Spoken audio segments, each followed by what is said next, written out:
All right. All right. So, welcome everyone to the regional roundtable for the MENA region or MENA region. So, actually, funny story. Me and Dream always used to think MENA was a typo. We used to think that it's supposed to be MENA, and why does the FAO not know this? But it's actually Near East and North Africa instead of Middle East and North Africa. So it's the same thing, but it was a bit funny. And every time we post anything with the NINA, acronym, we get these comments like, I think you made a mistake. Oh my God, there's like, you forgot the M. And it was like, long story. Anyway, so it's the same region we're referring to. So it's the Middle East and North Africa, or the Near East and North Africa. And we're very excited to have our own, regional roundtable discussion because our, region is very, one way to put it, is very unique when it comes to the different, geographical location, political context, social context, and all this definitely influences how policies could be written and implemented as well. And so to begin,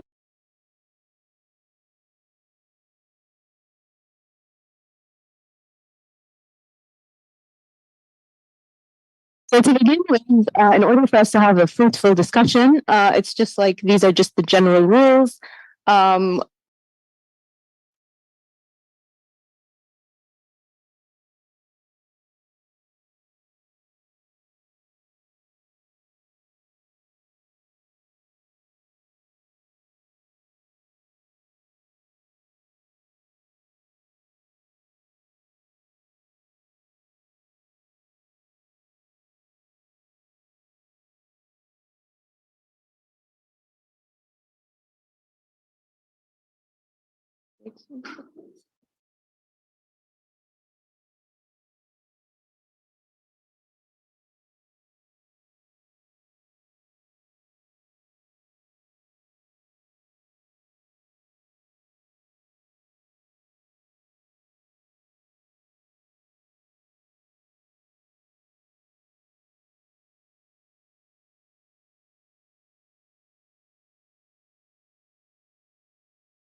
Thank you.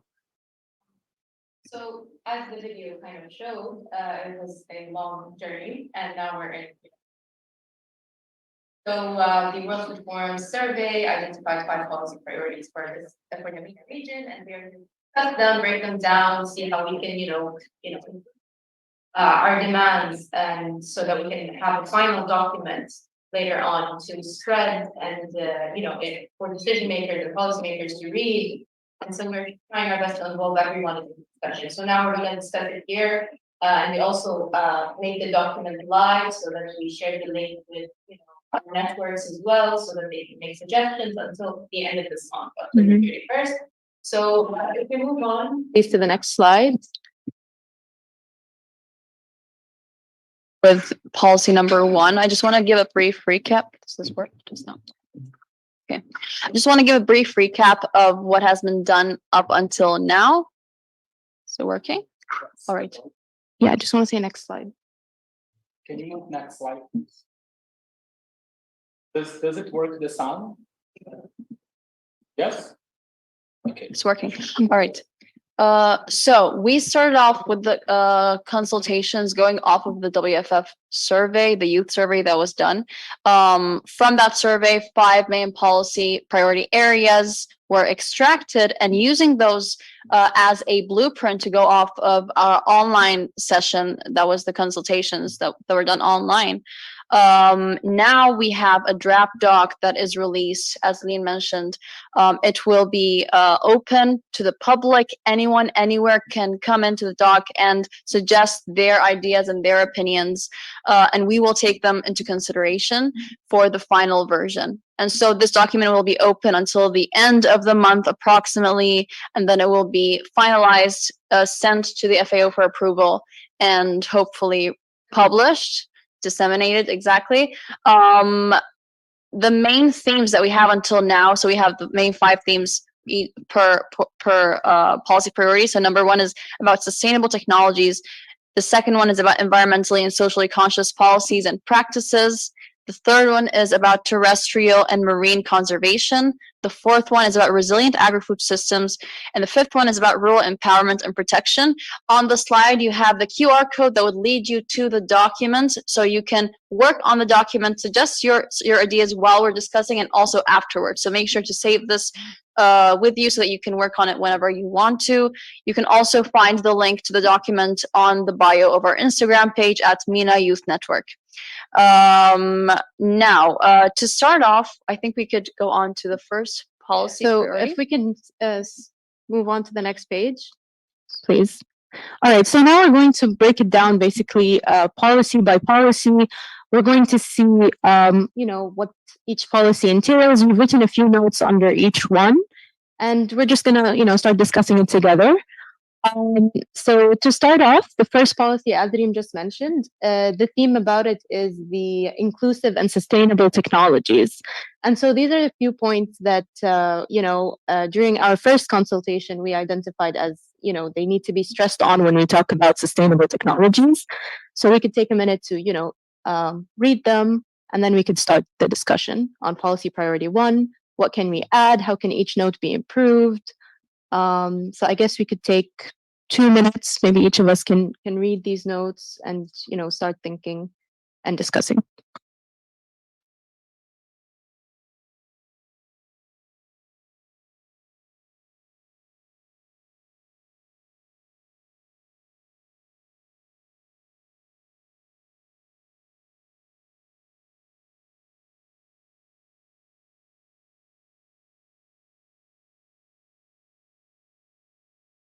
So just to give a brief overview of what is mentioned in policy priority 1, we have highlighted education, accessible education, not just in cities, but especially in rural areas where farmers mostly live.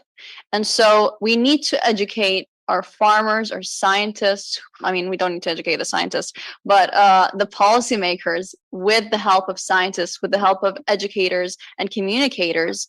And some of the suggestions that were made were, for example, vocational schools for farmers in rural communities that would help them transition into greener modes of agricultural practices. Our second point here highlights the need to include different stakeholders and also include them equally. So not just there should be a ratio balance in the voices at a given table. There needs to be, we need to make sure that every single person from different sectors in the MENA region gets to have a voice. No, please go back to policy 1. We're not done with it. And then we have also highlighted the implementation of authentic and transparent assessment processes for marketed sustainable technologies. And so, because a lot of these technologies that are marketed as green, we want to make sure that they are actually doing the work, that they're actually, what is their environmental impact, so to speak? Are they actually efficient enough to reach the goal that we are aiming for? Then we have, strive towards ease of access of farmers to new technologies. So yes, we want to educate the farmers. They're educated now. How do they get to these solutions? So they can't always get to them on their own. They need to, they need the help of the government, of the public and the private sector to work together to achieve this transition. And then in the end, we have the adoption of the concept of seed sovereignty, which will empower the farmers to freely sell, buy, and trade seeds. I would be very interested into seeing what interventions any of you have, what comments you have on this, or any new ideas that you think should be added to this policy priority. A raise of hands, and we can start off with the discussion. Yes. I didn't get to think about all the points, but the first thing I remarked is education into rural places. But I can speak of my country, but I know that some rural places are completely cut out of the urban places. They don't have access to electricity, to water. So they need the basic human rights. They need a proper school, a proper building where we can deliver this. So we need to discuss infrastructure before discussing, because accessible education needs infrastructure, and they can just give a program on the farm, but they need a school with a proper teacher, and these people mainly don't have access to a lot of funds, and they need to be afforded of books and education tools. And yeah, farming and the new technologies, the new things, but I think, or also in my country, our first problem is water scarcity, because without water we cannot achieve other things.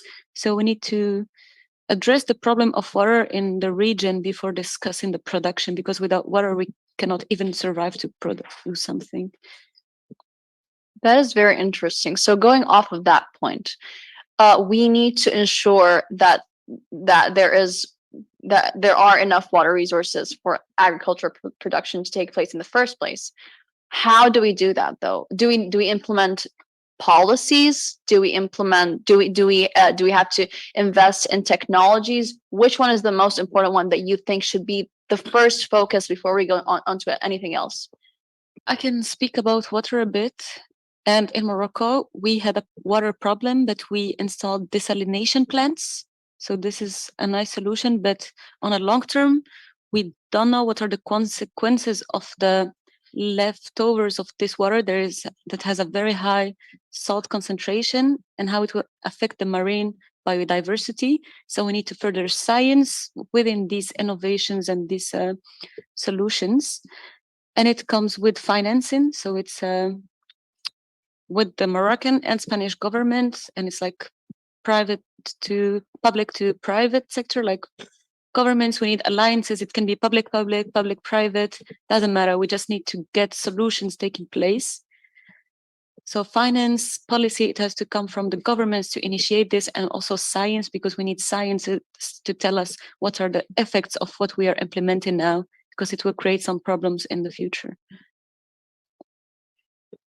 That's really interesting. I actually wanted to ask as well, what about, like, because I have no, background knowledge about how water is, like, extracted, or the desalination plant sounds like a good idea.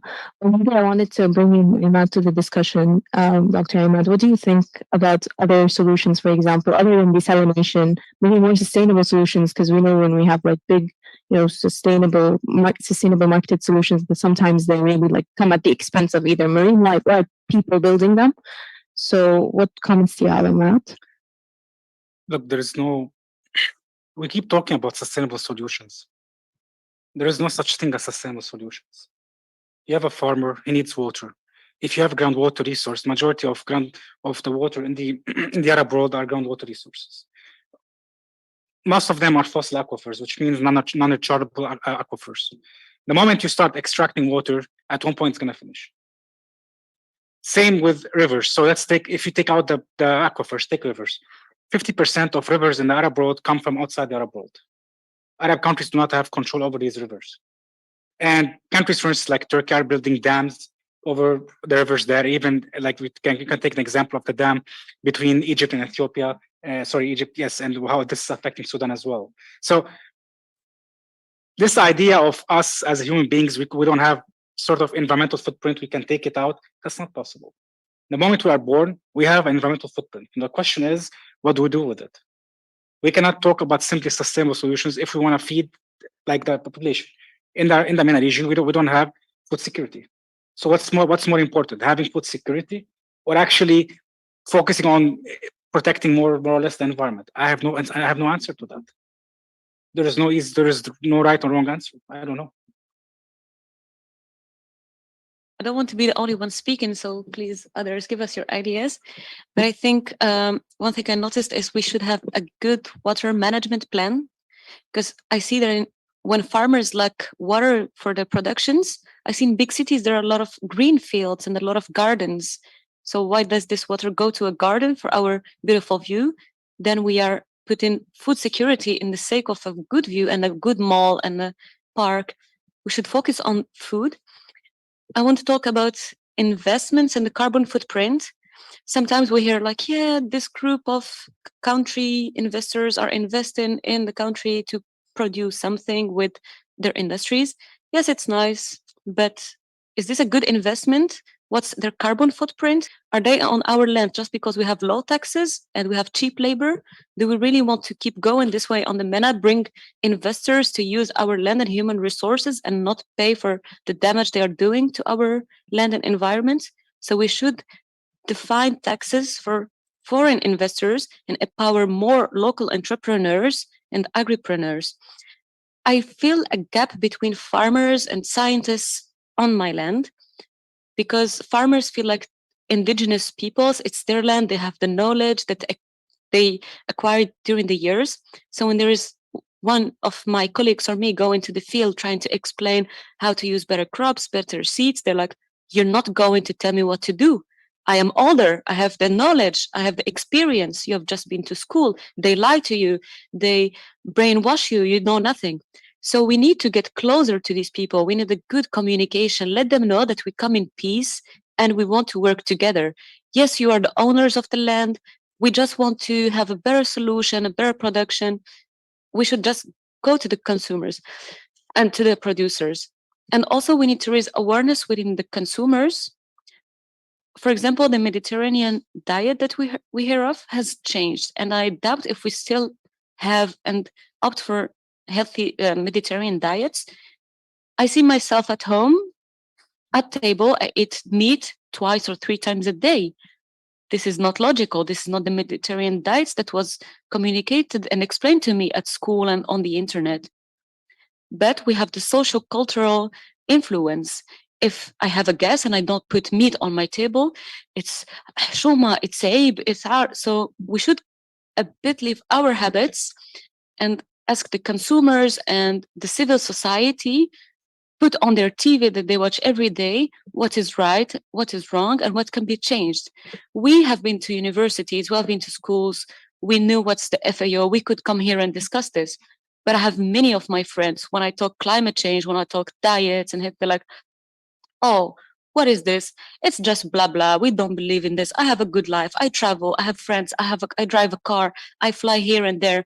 Then I'm like, no, carbon footprint, no. And like, oh, so you want me to have a miserable life to protect the environment? It's already gone. I'm not gonna change this lifestyle. We've already had bad problems. So we need to I feel responsible to reach out to my friends, to my family, and try to explain to them slowly and not scientifically, but just on a normal basis, a normal talk. This is what's happening. Maybe if we do this, it's better. And I think we should all come together to do the same. And we need communication, clear communication. If the topic of this event is healthy diets, I can make my own plate. But in all the households, it's our moms who cook most of the times, or someone else who goes to the kitchen. Did they know about this? Do they know what's a healthy diet? What are the meat substitutes? What that we can eat a healthy plate without meat? We should reach out to every person in every household. We should reach out to all professors because they are the ones who share knowledge in universities. I never had a class about or a course about climate change. I never had one about biodiversity. I never had classes on many things that I learned during events and conferences from external people. So, what are our universities doing if they're not teaching us what's really happening in the world? If I followed only my courses, I would have been in an industry producing a biscuit or a drink from a new flavor. And this is what they call innovation. This is not what we need. So, this is like really good. You've mentioned a lot of points actually. And it's nice because now we're also going to 2 and 3 and 4 because we mentioned like farmers and how they need like a safety net of some sort. We mentioned the gap between farmers and scientists and the lack of equal representation. We mentioned awareness raising and communication, which I think is very important. And on that point, on awareness raising and communication and education in general, to make it a policy in a sense, because now we're writing a policy paper. I think, of course, we can, discuss this, that maybe empowering initiatives that are started by youth to close this gap. This is the way the government can help in that sort. So it's not like, and also the media has a large part of that. Sometimes we forget the media's influence on our, societies. And so maybe there could be partnerships, or maybe there could be like programs, scholarships of some sort, because we mentioned universities. So sometimes we forget the private sector's role in all of this. And when we talk private sectors, we think companies, but it's also like educational institutions. Like maybe they should establish like research fields about that. Maybe they should encourage scholarships for people from rural areas to study agriculture, to study, water and environment, to study all that stuff. Healthy diets, for example, could become a requirement in certain courses. So with education, I think now that I'm looking at the policies, maybe in some way we could, when we draft, and this continues to change, we could have education as a separate policy on its own and talk about the role of the private sector in this, the role of us as a civil society, and how we can, continue to raise awareness about this. For example, youth-led programs that are, helped by the government, of course, and the government and the media's role in all of this. So this is a good point, I think, on awareness raising, and I think it's something we should really consider to make this policy paper even richer and more, context specific, because we do not have awareness in our region, in the MENA region specifically about this. And as you said, there's a very, big cultural element to it as well. What climate change? What are you even talking about? Why are you blaming me for it? This is how I've been living with my ancestors for like forever. So that's a very good point. Yes, please. Sorry, I don't want to be the one who's very practical or pessimistic in this room, but I'll have to say things as they are. Education is nice and everything, but education does not really. Okay, if you take a farmer knows that putting a pesticide on a plant is going to affect the land, is going to affect people eating it. In the same time, a person throwing trash in the river, he does not need to be educated over the fact that he is throwing trash in the river. He knows that he is polluting the river, whether he has a degree or not. The question is not about education. The question is much more than that. It's cultural. How do you change that? I have no idea. First, you have to think about, okay, I don't want to think in terms of idealistic, because once you have a certain behavior or a pattern over several generations, it becomes an attitude. So how do I change an attitude? It has to be in a tangible way. Okay, why would this human being change his way of thinking or what they're doing to save the environment? They have no incentive. Just being morally, if citizens left by themselves, they have less incentive to be moral, to have an actual moral behavior. So tangibly, the best way to move forward is to provide incentives for these people to change the behavior. It's not nice, it's not politically correct to say that we're going to count on the goodwill of people, but people left alone, they are free riders. So what are the incentives that we can provide for people, farmers or others, to change their behavior? That's in terms of tangible. How can we nudge their behavior? For instance, one way of doing this, for instance, in Qatar, they have this place machine where you put the plastic bottles inside. The more plastic bottles you put, the more you have certain coins you get, and based on that, you can make certain purchases. That pushed people in households to save all their plastic bottles instead of throwing them to the trash and take it and put it there to get something in return. In Indonesia, every 12 or 13, if there's somebody from Indonesia, correct me, please, every 12 or 13 bottles gives you a train ticket or a bus ticket to go somewhere else. You just pay by the bottles. So we need tangible actions, tangible behavior, not idealistic ideas where nobody cares about. Yeah, someone else. Hi everyone, sorry I joined late, so let me know if you already spoke about cooperatives and unions that is written over there.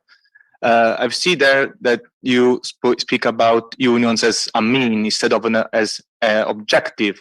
You can promote the creation of cooperatives, because as you spoke, my colleagues already spoke about lack of knowledge, cultural behavior. Maybe the cooperatives would be a really good way to do it. Why?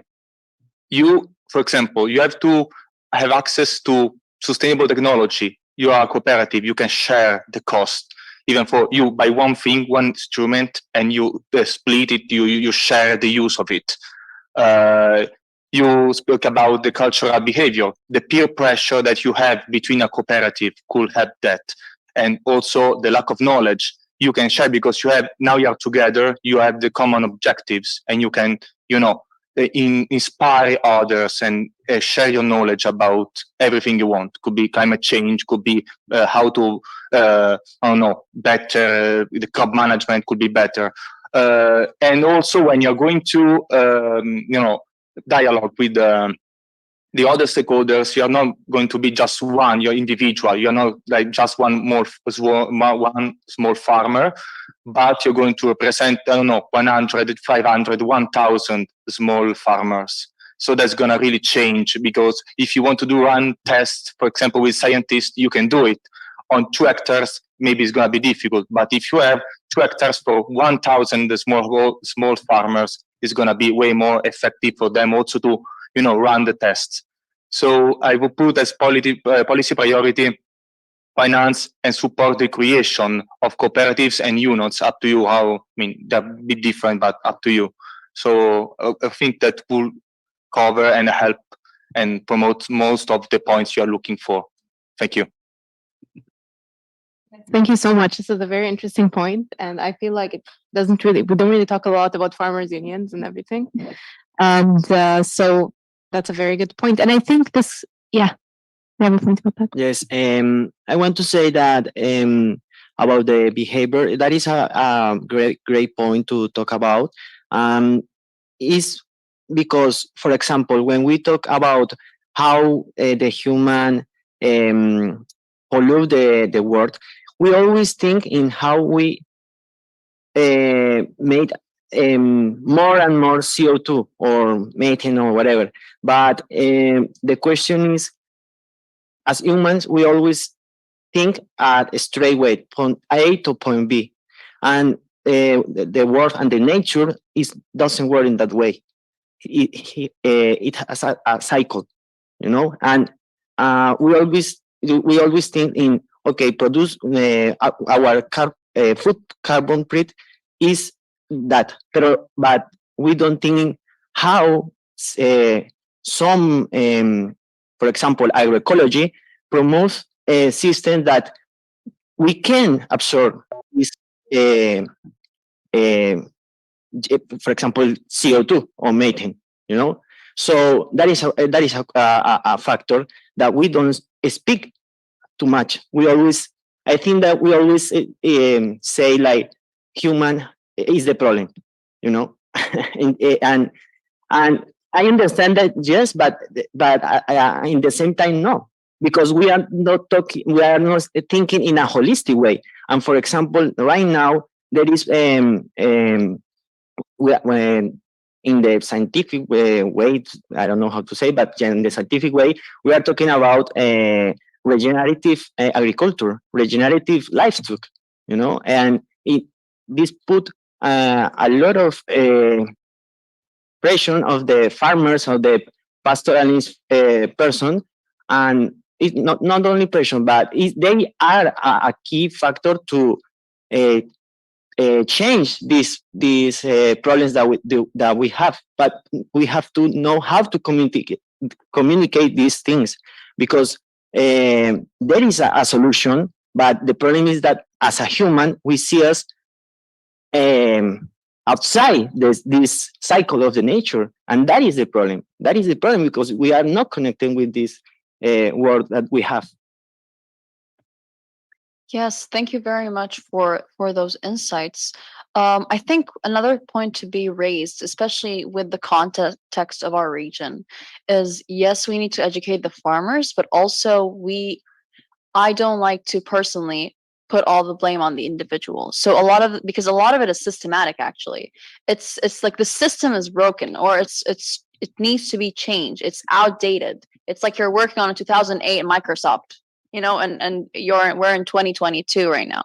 And we need to leave the 2008 Microsoft and update it, maybe get a new one. Yes, it's going to cost some money, and it's going to get more, we're not used to the new version. We need to get used to it. It's the same analogy. So we need to have this incentive that also, in our communities, of course, the ideal way would be from the government, for the government to have an incentive to do this. But we are forced to start from a grassroots level to be able to achieve these. And so, but also we need to not have an us versus them perspective of the government is against us. Try our best to maybe reason with them, or like we're doing right now, because I feel like, yes, it is very easy to demonize leaders who we think are not doing enough, but it's better to try our best to convince them and work with them.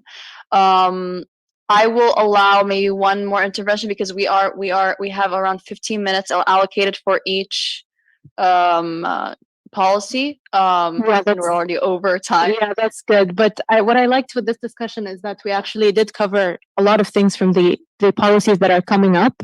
And one thing I wanted to say, I think I lost my train of thought. Okay, I think you wanted to say something.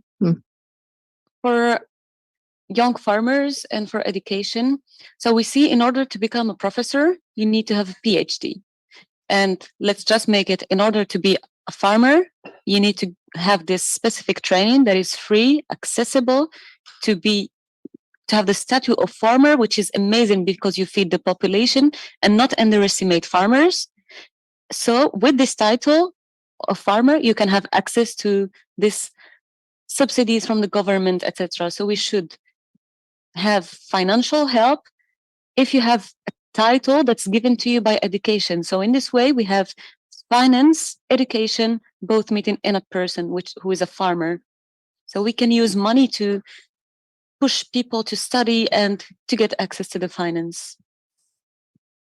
So I have just a small comment regarding the farmers. It's a very nice idea, but however, we need to be more close to those farmers, because, as you say, they are very stubborn and they don't accept easily their ideas, because it's not their fault. Again, as you say, we cannot blame them, because they can't trust that, because they had no system before that gave them like an idea to be developed somehow. So they don't have any hope on that. So we have to give them this hope by, for example, just engaging them while doing this initiative, or by utilizing their experience as well, because we cannot also just ignore their experience, even though if they are not educated, or they lack some scientific knowledge, but we can use this experience somehow by getting closer to them and utilizing it by giving some trust and some hope, again, especially in our countries, I think. Thank you. Yes. How many of the participants here are farmers? Semi-farmer, all right. All right. One semi-farmer, all right. So we have one farmer. So I feel that I would say that farmers are stubborn, but the question is that the farmers are a very special person because they have the knowledge, as everybody say, but we have to know how to speak with them. And that is a great issue because extension programs, for example, in Peru and Colombia, I am from Colombia, we don't have a good extension persons, and that is a great problem because a big problem, because if you don't know how to talk with them, they always say to you no. Is that easy? Is that easy? And the question is always, when the government trying to teach something to them, is all right, you have to do this, and they don't consult them. They don't ask, what is your problem? What do you need? They don't have also professional extensionists that can do that.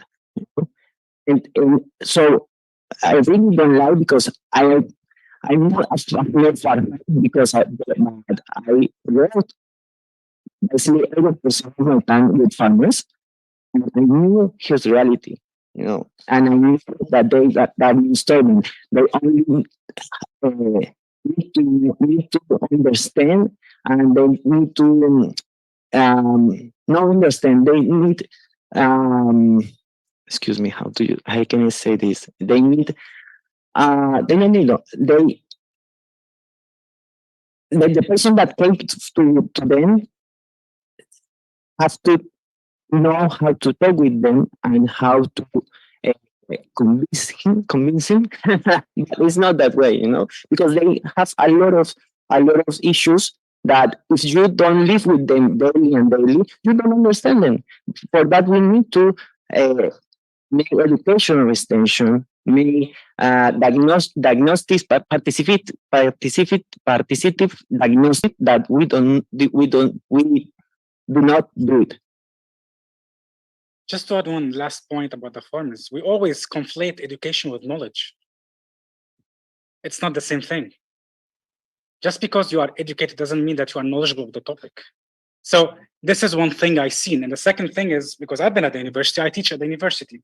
I have students, they finish, they go out to the life, and there's this sense of entitled sense of arrogance. They want to go and teach people. Meanwhile, you just finished your bachelor, 4 years and 1 more years of masters, and you still don't know anything about the world. So it's not about education. It's about being able to be humble a bit in the first place as an expert. If you want to talk with someone who's been in the field for 10, 20, 30 years, the first thing I would do is to try to learn from their experience. Right now, that's not what's happening.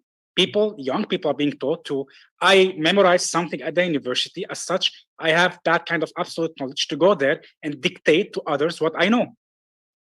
If you come with this attitude to somewhere else, of course they're going to reject it. Can reply to this quickly.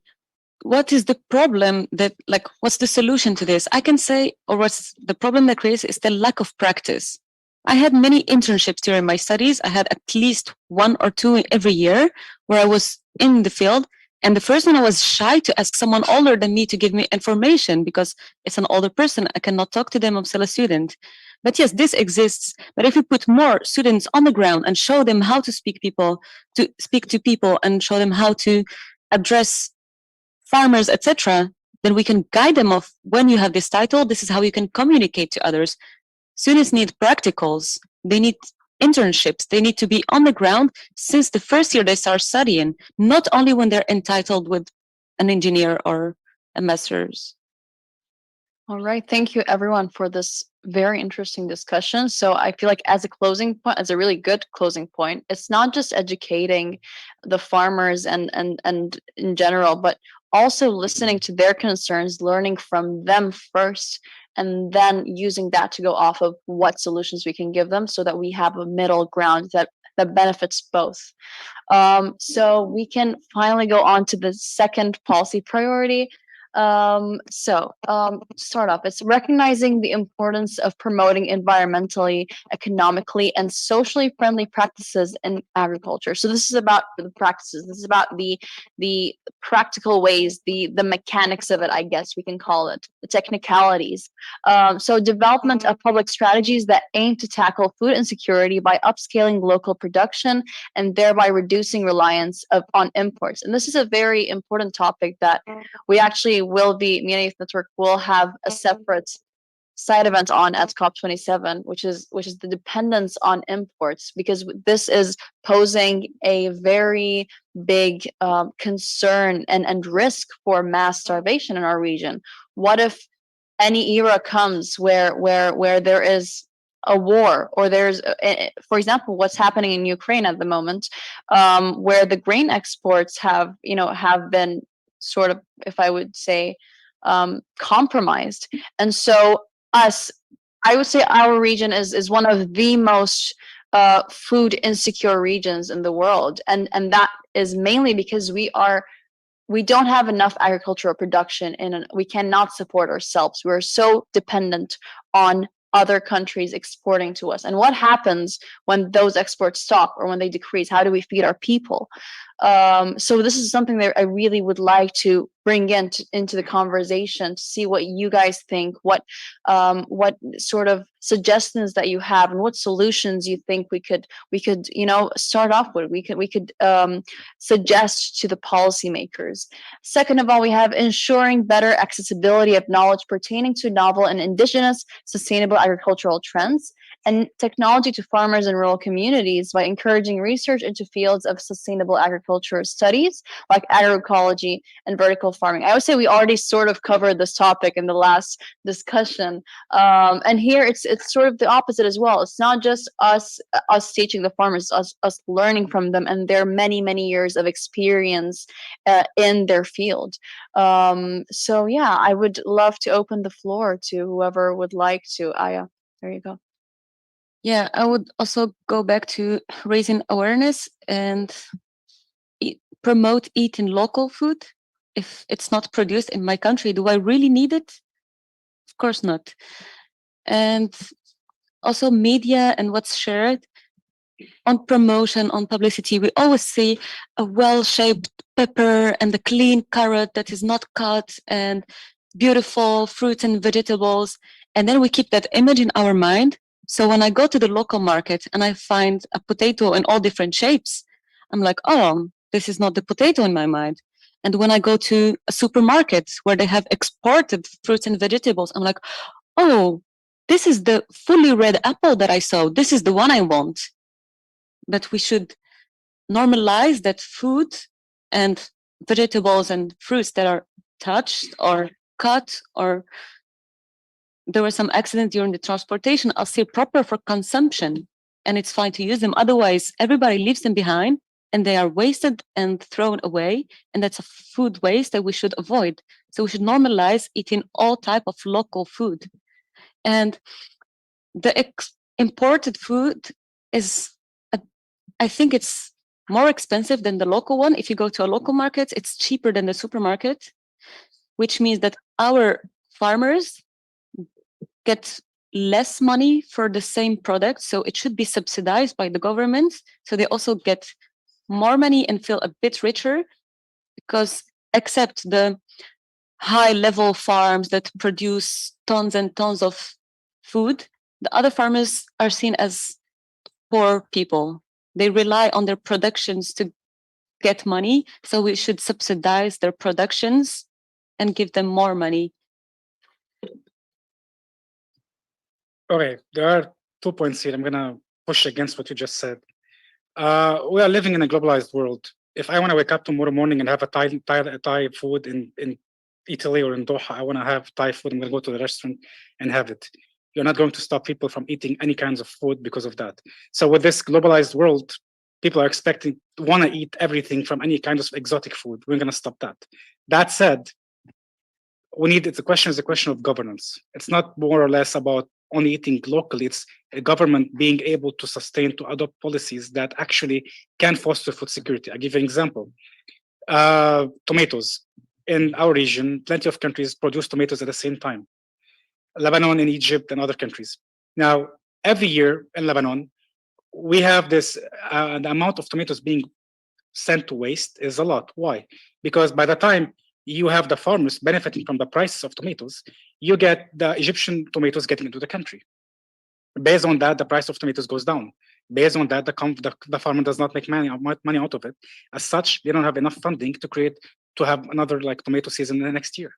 There are no policies coordinated between the states to address that. All over the region, you've got free trucks having all kinds of frozen fruits and vegetables being transported, exported, and imported without taking into consideration all of these impacts. Other stuff are related to the World Trade Organization. I go back to the example of Lebanon. Lebanon is outside the WTO because they cannot afford to open the market to everybody. Meanwhile, other countries do that, and then they export that product from that country via the borders to Lebanon. So again, food security is a question of governance. Meanwhile, I agree that we have to sort of try to produce locally, but in a globalized world, people want to try everything and they want to have the option to be able to eat any kind of food any day in the month the way they see fit. we're not going to change that because that's what globalization is. So how do we foster food security while accepting the reality of globalization? That comes back to good governance, and none of the governments in our region has that. It's a very good point, and I want to ask something also because of my limited knowledge in economics. But to kind of like upscale local production and kind of make it more wanted and everything, subsidies are a solution to do that. But I know that with subsidies, you have to have something like in return to pay. So, for example, the taxes would increase so that the government would subsidize, or the government, if it's like a third world country like in the region, would need like loans or something. So I was thinking, how can we work around that with maybe subsidizing as a solution, and also if there was like international aid, how would it fit into that? Because we always ask for like finance for these countries, the third world countries, and the finance that we need is always sent in loans, and this is really taxing as well. So it's just a vicious cycle of things getting worse. So what do you think about that? Okay, so there has been a conversation happening in the last 20 years with the establishment of the European Union, with the idea of European neighborhood policy, based on which association agreements are being created between the EU and each Arab country in the MENA region. The idea is to provide carrots and sticks in the same time. So you do this in exchange of this terms of conditional aid, which is not working. The end goal is to create a sort of free trade area between. So if you take the MENA region, you have 4 main ground areas. You've got the Gulf, Middle East, North Africa, and there's Morocco and Algeria there somewhere. Sorry, there's somebody from the countries. The idea is to create 4 separate free trade areas between these 4 zones, and then to link them all within one bridge to create similar free trade zones similar to the EU. So in the long term, in 20 years, they exchange goods and services with the EU. The problem, we're not able to do that. Like if we get to that point, for instance, I don't know, Egypt produces tomatoes, Lebanon produces potatoes. They could, instead of having the entire season of tomatoes in Lebanon and then the same season in Egypt, they can exchange goods. And so we reduce the amount of waste and create food security. Currently, it's not there. We have many different, and that is one thing we need to mention, is that we are trying to address issues that are way advanced. Meanwhile, we have too many issues to address that are not even on the table. I mean, we're discussing food security and technology. Meanwhile, we've got conflict in 3-4 different countries. Right. These are the least of their concerns. So we cannot go jump like that, and certain countries are not even at that level. Right. At the same time, you've got Gulf countries where they don't even think about that. Because they have so much money to actually afford waste. Yeah, I can answer to this. I have seen what you just mentioned in Nestle MENA.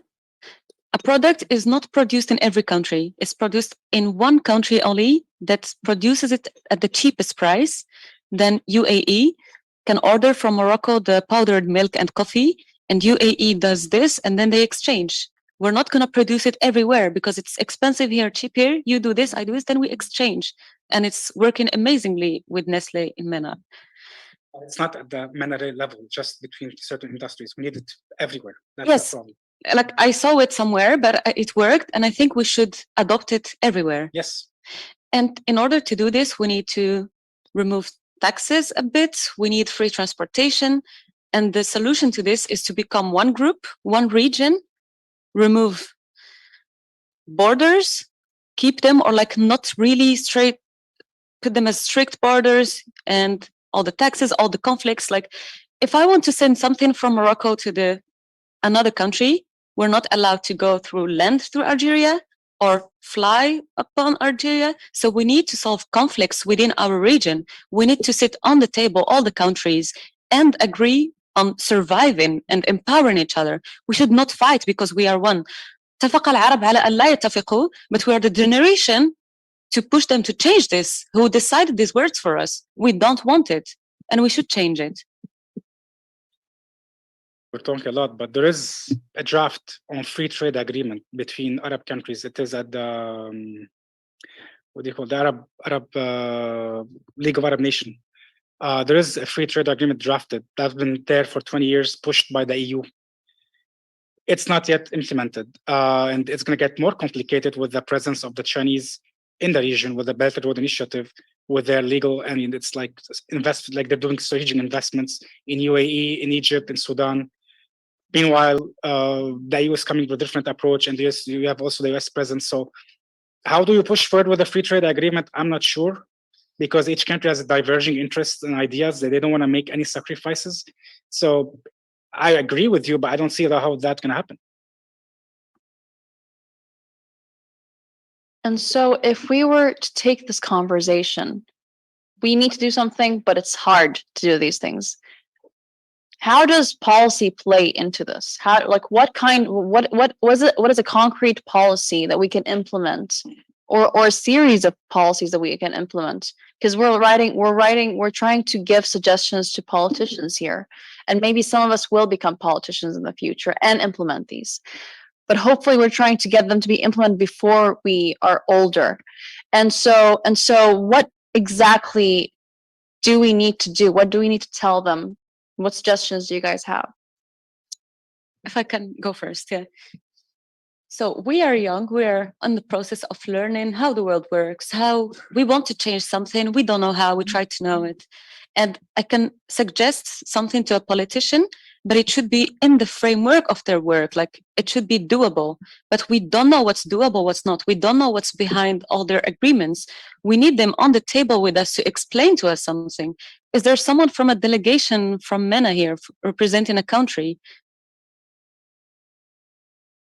So for me, it's like just speaking, and then I can propose hundreds of pages of what to do, but I don't know if they are possible. We just saw like a 2 people discussion. I'm like, yeah, I want to do this. And no, it was happening, but it was never implemented. You cannot do this because it works this way. So tell us how things work. Then we propose something. This is why we want youth to have a seat within ministries, so they learn how things go and they come back to their friends and colleagues to get suggestions and then propose to the leaders. We need to close the gap and learn how things go to propose solutions. Definitely. And I think if no one has any, thing, or if someone has something small to say, we could do that. And then we could go to the air meet. We have some people who left some comments. We can read their comments and discuss them a little bit before moving on to the next few policies. Dr. Imad? Question of policymakers. First, we need to make a difference between, well, in the region, democratic government and dictator government, autocratic regimes. If you're talking about a democratic government, a policymaker has a lifespan of 5 to 10 years. So this person is here not to make policies, but to be re-elected. The question is, how do you convince that person that this policy will get him re-elected? If you can convince him or her to do that, then your policy will go through and you will get what you want. That's very hard to do. In terms of dictatorships, I'm trying to be politically correct, but it's not possible. You have to do in a way that makes them feel good about it, that looks them look good on papers. This is what's happening with the. I'm gonna not say that, but the way my experience with this is that people are generally want to do good things. So if someone is the ruling of the country and you propose a policy that will make it look good in paper and tangibly, they will do it without trying to impose it. The question is, how do you get to these people? What are the connections you have to get to the top? That's the difficult part. Yes, it's a very interesting, framework of like shaping or communication, because we were also talking about communication in the beginning. So how are we going to communicate again? And I already mentioned the gap, and I think it's very real, especially in our region. It's so very real, especially also with the fact that the way our region is governed and how we have varying, systems of governance, we have corruption, we have conflict. And that also plays into it. So I guess, Joao, we could read a few comments from the air meet. We have like 60 people there, and they have some insights to share.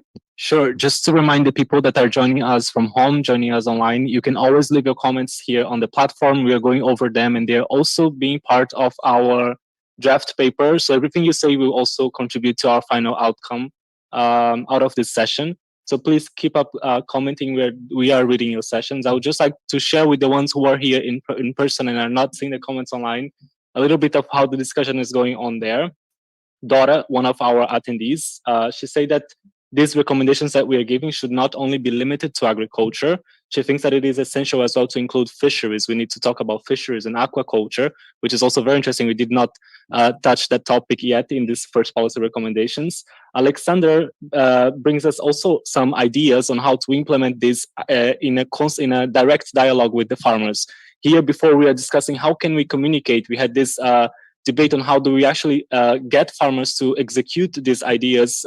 There is a communication gap, both from the side of the farmers and from the side of the institutions and the young people and so on and so forth. So he says that a good way of demonstrating these changes is promoting, is building in experience demonstration alongside the farmers, so they can see like the good practice for adaptation, and this would help them on promoting innovation.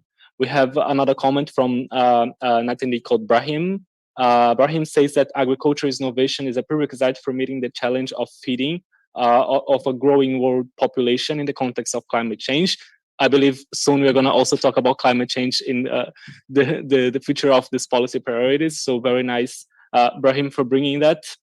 We also have a question from Christoph that says, don't you think that customers will be incentivized because of local food can be cheaper and more fresh? We talked about stimulating local markets before. I think this is also a good question. Maybe we can think of a way of using this to include in our communication tools. In how do we reach people in the customer side to choose healthy diets? This was the first topic of the conversation here. That in the Middle East, people are just for maybe cultural aspects, not really choosing or having the chance to consume health diets. And here we have maybe an idea that we can promote it in a better way for them to feel attracted in consuming.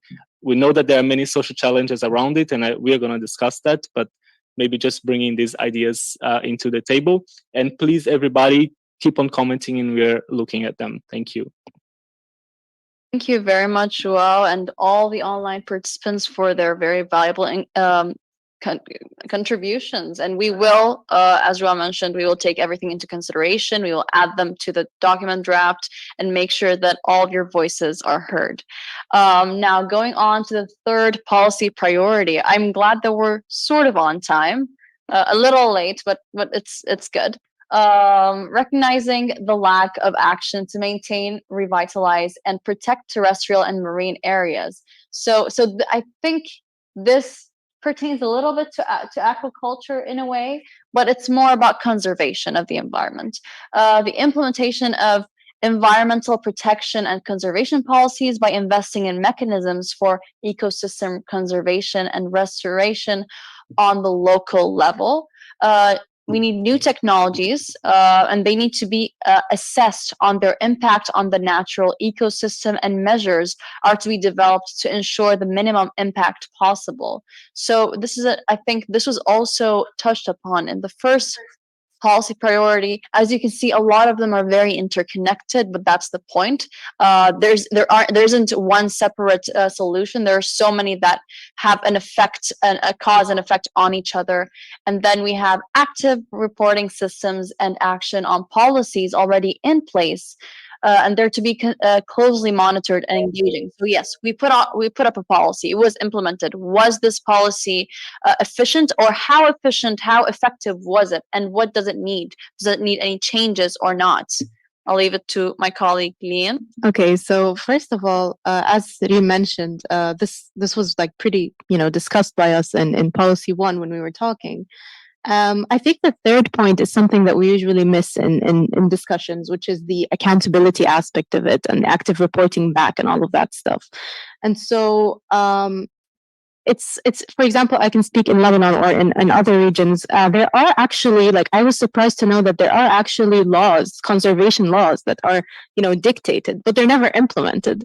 So they're already there. So we wanted to there were organizations that wanted to work on drafting some environmental conservation laws, and then they were alerted that actually many of the things that you're working on already exist, but they're not implemented. And so this also falls back into the political context of the MENA region, how there's a lot of corruption, how there's a lot of different governing systems. But I guess we could shift the discussion a little bit to accountability. And what do we do with that? So when we have laws that are already in place but are not being implemented, how can we, revive that? How can we, start that? Because if we just start working from the beginning and start making like policies again and submitting them, oh wait, they're already there, but they're not being implemented. So there's a certain, cut. So how can we proceed with that? If anyone has any suggestions, comments, ideas.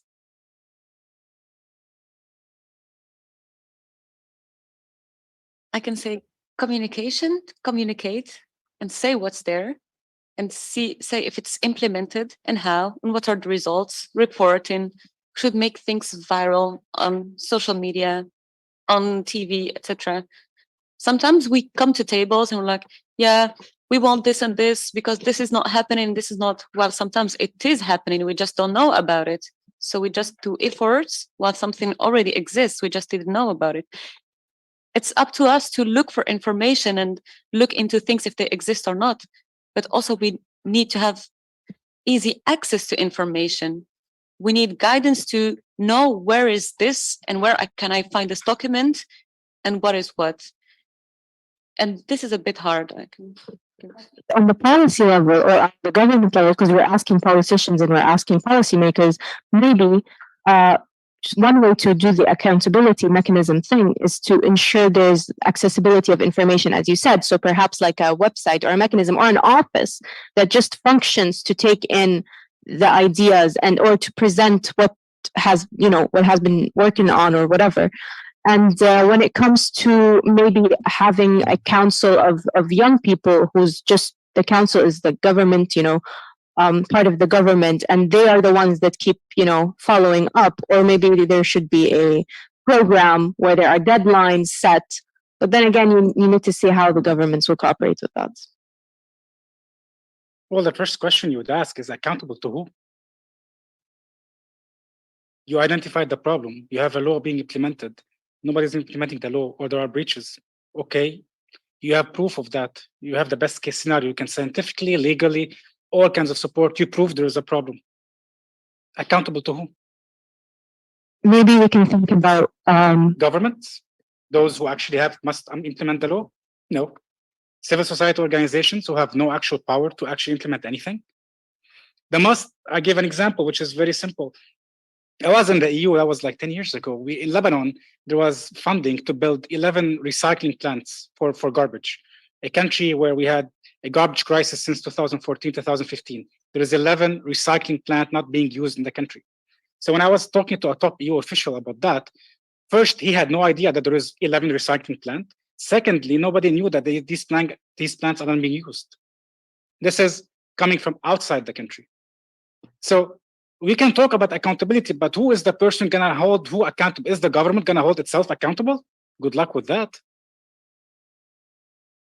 About like legal or legal action. Like I know in Europe it's way easier if we're talking about the European context. Of course, it's also hard, but I saw some groups that actually sue their governments in courts. So, is there any way this could be implementable in the MENA region as well? That assumes having juridical system that is not biased and separate from the government or political power. Meanwhile, in the region, judges and are usually appointed by politicians to serve their needs and interests. That is also I think we have to try. That's the only solution. We have to knock all the doors, and then maybe there is a right person somewhere. So we just have to try. Honestly, that's the only hope that we can say. I always say that we knock the door of the global north, like some external element that would influence the actors in our land. Yeah. Yeah. Yes, I will be very quick.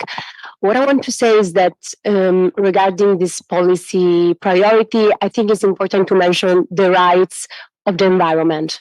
I mean, I think that governments and institutions nowadays has to focus on giving rights to the planet, to the environment. So just in this way, we can force private sectors or other stakeholders to respect the environment and to be responsible for protecting it. So I would like as a policy recommendation to promote this kind of rights. That in Latin America nowadays they are already implemented, and I think in Europe and also in the rest of the world we have to work more on that.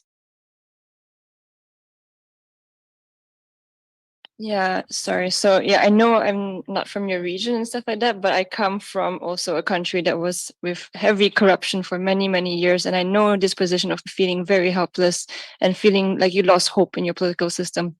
But I have to say in Malaysia, there has been an uproar of like young people who are very angry at this thing. And you see that there's a lot of pressure, and I slowly see my political system change as well. So maybe that's it as well, that young people, we have to come together and raise and advocate for your rights as well, no, and your anger and your frustration, to try to make sure that what's in your laws are actually taken. So like international pressure is what I'm saying here. And we're seeing it a lot. Like I know in Latin America, same issue, that a lot of activists are being killed, ecocides there, their voice are being heard. And it's also very important for having, we from MENA actually here in this room, which is unfortunately we don't have that much, to actually talk about these things in this safe space, because there's really a lack. When we say safe space, people don't understand sometimes what that means to be safe, to be able to say these things. I probably won't be able to say these things when I'm in Malaysia. So those are the things that we have to think about. And we can't just say like, okay, there's a law here and it's not being implemented, and it's like we have to change the system. We have to disrupt the political system, because this is our future, right? And this is what it's all about. So that's what I'm saying. Yeah, I don't know how, speaking of votes and voting rights, because this pushes us to choose the person who will represent a ministry that is in charge of many things. And it's not only agriculture, but it's most of the times, in my country, it's agriculture, water, forests, rural development, etc. So it's many things. We should put scientists in these positions, because they need to, it's science, it's issues. We need logical solutions. We don't need rich people to be in these positions. Also, when we vote in other countries, I don't know if you vote for parties or for specific people, because you can vote for a party because, yes, they are good, they have done this and this, but then they choose someone from this party, and it's maybe most of the times the richest person in this party who had no science background. So we need to change how we're voting for these people sometimes. See, for example, if we're going to think about it, policies, like there should be more like qualification, stricter qualifications for someone to assume the position of Minister of, for example, Environment. They have to have, this and this and that. They have to have been engaged in this and this and that. They have to have this and this. So this way, it's maybe more, Yeah, I see this happening in Morocco. We have more women in ministries, and they have scientific background. That's why I see that this new government is doing much better than before, because the Minister of Agriculture comes from an agricultural university. He was its director. The environment one has a PhD in environment, and we see that they understand what's going and they do it better. So I think we should put more scientists in the positions. And speaking of MENA youth, so MENA is Africa. It's the global south. But people see us as developed African countries, so we don't have access to funds. If there is an open call for funding to go to an event to speak in a safe space, we don't have access to it, because they see our countries as developed ones. But we're still students. We don't have part-time jobs, if I'm not wrong. We study full-time, and we are not allowed to work under 18, and we only have full-time jobs. So we cannot get money to join events, and we don't have access to fundings. And our parents that we ask to fund us to go to such events about climate change, etc., they're like, why should I give you money to go and speak? And no, this is politics, this is corruption. You should not put yourself in this. Activists are being killed, they're being silenced, they're put in jail. You should not be in there. And they don't want to fund us to go to such events. So how can we empower youth, MENA youth involvement in events, and given them a spot to speak. I guess. So this has been a very I would say very relevant discussion. And to go back to the how do we do this? And to reel back a little to the main policy priority, which is about environmental protection. Of course, there's a lot of nuance with the intricacies of many details that have to do with the main policy priority. But what do you think is lacking in when it comes to ecosystem restoration and protection, environmental protection in our region? Because there is a huge wealth of biodiversity in our region, and many endemic species as well. I'm going to give one example. My name is Reem, for example, and Reem is the Arabian desert deer, and it is endangered. There are only around 15,000 individuals, I think, if I'm not wrong, or 5,000 that are left in the wild. And so it's one of the most famous, I guess, popular Arab names, you could say, is going extinct. What will be left of the memory of this name? And so if we look at that, do we have enough or sufficient governance of these areas, or what are the main perpetrators that are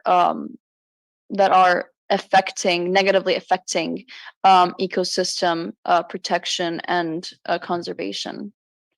If yes, please. Thank you. I was thinking that, when I'm just going to, connect some dots among the speeches that my colleagues had prior me. I was thinking about ecosystem services, something that you didn't speak about, at least not now, because when decision makers have to make a choice, they usually use economic data. I know it's difficult to give a value to ecosystem that, provide you food, clean water, drinking water, hair, etc., etc. But this is something that you could try to assess. And when you go to any meeting with the stakeholders, especially the one from politicians and decision makers, or the ones that give you the funds, this could be an idea. Like, if you protect this ecosystem, you're going to give, for example, to the population in that area that amount of water, that amount of food, and et cetera, et cetera. So when you're going to balance the economic interests and the environmental interests, maybe they're going to be a bit more cautious, when they are going to take these decisions. So ecosystem services would be an approach for this. Thank you. I'm just gonna follow up on what he said. Actually, it's more of the holistic approach. This is not only happening in the region; it's everywhere in the world. So there is no such thing as ecosystem approach to anything, and which is actually, it's a problem being struggling everywhere. In the region, if you take each country, we have ministries. We have Ministry of the Environment, maybe, that has some sort of holistic, at least pretending to have a holistic approach to things. You've got the Ministry of Energy, Ministry of Water, Ministry of Agriculture, Ministry of everything. Each ministry deals with natural resources, a certain natural resource or certain environmental service or a product. They have their own laws, they have their own regulations. They don't talk to each other. But at the same time, you've got nature that is all connected through the ecosystem. So you cannot manage water without considering the soil, without considering agriculture or even energy. And now with new projects like hydropower, all these things not being considered. And actually, as at the governance perspective, even within international law, we are now recently, just in the last 10 years, being discussing the idea of ecosystem as a legal notion. So how do you create this holistic approach to nature, to all these topics together? I don't know. To solve this, I think we should connect more with nature. We should go into rural places, into wild places to see these animals, to feel them, and then we would feel their extension. Then we would feel what's biodiversity. I cannot feel it if I'm living in a city and I see the same tree in front of my house. I need to see more, know that there are many things, and some of them are going extinct, and we have to protect them. We have the protection lens, المحميات, and that is working really well. And they make sure that they put in it some of the endemic species, because if we lose them, we lose our identity. It's Yeah. Yeah, I think Morocco will have a lot, and they try to protect all the endemic species, not only like vegetables, animals, etc. And I think we should do the same everywhere. I think this has been a great discussion with policy 3 because of, at the time. Let's move on to the fourth policy. And here we're talking about the theme is resilient and nature positive agri-food systems and science-based solutions. So we're going to talk climate resilient crops. We're going to talk about the agricultural impact on climate and land, bring attention to crop yield and to and we've kind of talked about this throughout our discussion, but we could, touch on some points, as well as how technology could be used to enhance, science-based approaches, and of course, the private-public partnerships that could, ease this process. So let's start with general notes on policy 4. Who has anything to say? Maybe you can take a minute to read them. I mean, I would just give as a prompt. This policy talks about the finance, the economics. We need green technologies. We need sustainable technologies. But how do we get them, and how do we provide them to the farmers and to the people who are conducting all of these of the agricultural processes? So how do we do that? How do we get the product to the consumer when the consumer may not afford the product or does not have enough of I would say, a pillow space to fall back on to be able to access it? If we can start off from there, maybe. Yeah, I can speak again. We can promote some climate resilient crops that, again, we should introduce them to the farmers, and they should have benefit from it. If a farmer is producing potatoes and you present carrots that are more climate resilient, but the carrots are cheaper on the market than potatoes, he would not accept to sell them because he will not make a big benefit. So we should find a compromise. We should value farmers and show them that we are not using their lands. They are the biggest actors. Their production will influence the whole world and threatens food security, and we should work together. So we should empower them. And this was not said before, but I thought about it. We should also give farmers a space on the table because we're discussing their lands, but they should be the ones talking about it, not us, because we know nothing out of it. We also know that I know that the governments can have some proper lands. It's owned by the government. And they can also use this with these new technologies to try them, to give an example to these farmers. Like, yes, we tried it. It worked very much. And you can also implement it with our help. So we should make use of the government's lands. Very good idea. We could take, I think, because of the time, we only have 10 minutes left. So we can take one more note on policy 4 and we can move on to 5. And 5, I think we've heavily discussed it at the beginning. 5 is about the social protection for farmers in general. But now let's talk one more point in policy 4 if anyone has additional remarks. I'm going to push against the idea of technology. So I'm going to give you an example. There is a lot of agri-tech companies doing work with farmers. They come to the farmer, they tell him, I'm going to take your data, I'm going to have remote sensing on the tractors, I'm going to collect all kinds of data about your land. In exchange, I'm going to process it through big data and artificial intelligence. I'm going to give you better quality crop. What happens is that you create an asymmetrical relation between the farmer and the agri-tech company, based on which the company has monopoly over what the activities of the farmer, and then they are left in a way where, similarly to us as consumers left into the context of big giants like Facebook and Google, the farmer has no choice but to accept legal contracts, which they don't understand, based on certain services they are actually being convinced of being taken from an agri-tech company. So based on this, I would say we should be careful with the discussion concerning technology and science, that it's not an end, it's a means. By the end of the day, it's the political decision. So the governments have to decide how to balance the interests of technological companies and technology with the actual idea of getting to improving the, let's say, quality of the crops or better food system. Because from what I've seen so far, companies like Monsanto or other big companies are actually taking over the market, and the farmer is not benefiting from that.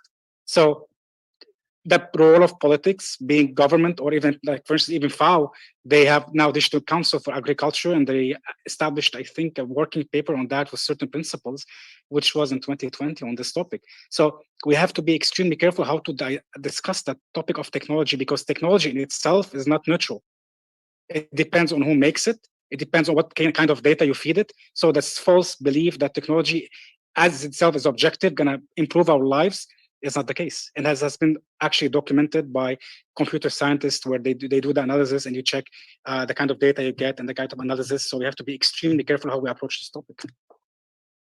To speak about the, oh, yes. I think also what you mentioned about the fact that, and I guess this applies especially to youth and also women, it's you don't have access to technology because you don't have access to a loan, for example, because you also don't have any assets to provide the bank in as a fallback. So I think that perhaps linking, especially also youth together, and perhaps strengthening a kind of more cooperative form of, okay, we all invest a little bit, and if anything does happen, nobody's risking everything. We all risk a little bit, and the same applies maybe not so much even just for finances, but then also for equipment and inputs, and having a bit more of like a communal kind of safety net, and a communal, you don't need your plow every day. Maybe one day you can use it, the next day somebody else can, and the same goes for a bunch of other inputs that you can share and maintain collectively. So I think maybe strengthening those cooperatives and links between groups and people could be a way of, however that is done from a policy side, that's the other question, but yeah, as an idea. That is very interesting, because this reminds me, by the way, of sort of like, in a way, it is a public-private partnership, but it's more of public-private assets. This reminds me of an example in Turkey a few years ago. The government wanted to build a bridge, and they, I don't remember the reason, if they didn't have enough funding for the bridge, but but I think they saw it as an investment for the people, where people can also benefit from this. And so they invited the public as individuals to invest in building the bridge. And so with everybody giving a little bit, there was the community in general as a whole benefited from using the bridge and being able to get to work faster, for example. So we can implement something similar when it comes to agriculture, because we all eat food, we all need a food. Just because we're not producing it ourselves and we're not seeing it be produced doesn't mean that we don't have a social responsibility towards it. But that also does not mean that it's our fault, because also I'm very against putting the blame on the individual. It is always, to me, a systematic fault that needs to be corrected. I would say, yeah, I think before we move on to the next topic, it was about the partnerships. We know everything comes with a price. These partnerships with whoever group it is or country it is, what's the price behind it? What are we paying? Sometimes they silence our voices. Sometimes they push our country to vote for something. This is the behind the scenes of politics that we don't know, and we ask for. So maybe if we align our forces, and within the MENA region, there are some countries that are financially stable, and they can provide the financial help instead of looking for external groups and countries for these partnerships. We can keep it between the region with the less harm. And for the example you just gave, yes, individuals and people can give and donate to see the change. Only if they trust their own government, they are sure the money would go to what they're calling for, not to their own pockets. So we need to bring trust between people and governments by choosing the right people in the right seats.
Yeah, I was waiting for this part. Farmers are considered just farmers. It's not a job. They are farmers. This is how community sees them or governments. They don't have access to insurance like someone working in an office. They don't have papers like if you when you're done with work then you have a retreatment. They don't have the same. If they are sick or they're old, there is no revenue except the land. And if they don't have children or workers, then their financial income stops there. The daily, the minimum daily income for a farmer or in agriculture is like daily, and it's way lower than if you're working in an office. So this pushes young people to migrate from rural to urban areas because there are better living conditions. They didn't have access to education properly as people did in cities. So we need to provide equal chances, not between men and women, but between people in rural and urban places. Because now we see that more or less girls go to the same schools as boys. They have the same jobs. There are still some things that we need to discuss, but let's have the same in rural places as cities. Then we can speak about rural ladies and women, women in general and men in general. But first, let's align rural and urban places because we don't have access to the same things. Definitely true. Does anyone have any other comment for the policy 5 about safety net for farmers, rural communities, ensuring their minimum requirements or needs are met? I can also speak about protection. The local markets are not always well organized and protected. When there was inflation, people were stealing fruits and vegetables from the local market from the farmers that were selling it. So who protects them? Who gives them money back? Well, nobody could steal from a supermarket because they have cameras, they have cashiers, they have security guys. How do we protect these people? They are feeding us. They are on the edge of poverty. And if they want to cut food from us, they can. If they imagine if farmers went on a strike for a week, for a month, we would die of hunger. So we should treat them how we should. We should understand that they are a big actor on our lives. And we should give them equal rights as people in cities and with big technological farms, etc. So, because time is running out, I think we could move on to just the end, which is basically insights, general insights, and looking forward. This after all the comments that we've received today online and here we're going to have a second drafting session where we're going to fix up the drafting document that we have. And to remind you all, the document is live, so it's right here. This is the barcode. You could still make edits, you could still make comments and share it with as many people as you can, especially in the MENA region. And we have till the end of this month to keep adding comments and edits, and then we're going to redraft that for the final policy paper for the World Food Forum to present to COP27 and other decision makers and policymakers. So to wrap up, any general final insights to look forward or how we could proceed with thinking about policy and thinking about this paper and the themes in it. So Keep it real. Just don't go utopianism, idealism / keep it practical and real with specific tangible outcomes. So also, I want to try as me and as a young person from the MENA region we want to translate this document as well, because language, accessibility. We want to translate it to Arabic, try to translate it to French as well, and try to send it to these communities. Maybe even change the policy language, make it a little simpler, so have a simpler version of that. Maybe that way it would be more accessible for people to actually pitch in their ideas and make comments about it. And also where we send this document and spread it is important. We want to get it in economic circles as well, because they would have a different angle to look at it. Scientific groups and circles, farmer unions, for example. So this is what we want to try to aim to do. Yeah, and what I didn't like about today is that it was 3 ideas, 4 from the MENA region. I don't know how many young people are here from the MENA region. So we are 2, 3 with 2 4 with 2 organizers. we don't represent all countries, we don't represent the whole region, we couldn't hear from everyone. So for me, this policy document is only from a few people. We cannot represent everyone. And we need to engage more people, whether online or something. And I propose we could do a follow-up online, invite more NGOs via students and universities, and we can have another drafting or workshop online with people because they couldn't be here today. Definitely, that's a very good point. And you reminded me of something that we also, as the Women Youth Network, are going to have drafting sessions that are online and also try to provide translations with that. And that's why we kept the document till exceptionally, like for us, till the end of this month, because we do not have much voices in this room from the MENA region. And so it was important for us to keep, for example, the deadline for finishing drafting this document by the end of the month so that we can manage to spread it to people so that they can comment on it as well and they can share their insights. Yes, sure. Just to complement here, I think I don't know if we had the chance to explain like more in detail in the beginning how we came up with these policy priorities, but just for those who like even the people online that don't understand exactly how we came up with these policy ideas, it was not from like a unilateral group. We did first a survey, then we follow up with a research synthesis where we identified several youth manifestos from all of the regions of the world. So we went in, we tried to like be as diverse as we could. Of course, it's very difficult to actually reach to the people in the fields, reach to rural youth and see what they are talking about. But we conducted this process through like the year of 2022, and it culminated through the consultations. So before we come to this room, we did have a process of consultations online. And for the MENA region, we had 2 sessions. We had a capacity building session where we brought FAO experts, where we brought also some people who are already here in the consultation who are participating there and discussing and saying like, how can we modify these policies to bring to this room? Unfortunately, I also mentioned this earlier, it's very difficult to get people from the region here in FAO for many reasons, visa issues or travel arrangements and everything. And we end up getting here today and not seeing many people from the Middle East to actually like finalize these policies. So it's really important. I love the idea of hosting another session online and connecting to more organizations. From our side, we will provide you all the support to make that happen. So let's just take it forward. We heard it here today. Let's make it real, be realistic. So I think understanding the barriers and making sure that we can be inclusive is being real and taking it forward. So thank you. These next 2 cups are in MENA, so we should make use of them. So I would say if there's can you all stand and take a picture for, concluding the session? And thank you everyone for your very, very insightful comments. We're very excited to see how this will proceed. And, all the comments mentioned here are very valuable and definitely will be incorporated in the drafting. And the drafting will be also accessible to the public. And we'll try to have drafting workshops as well.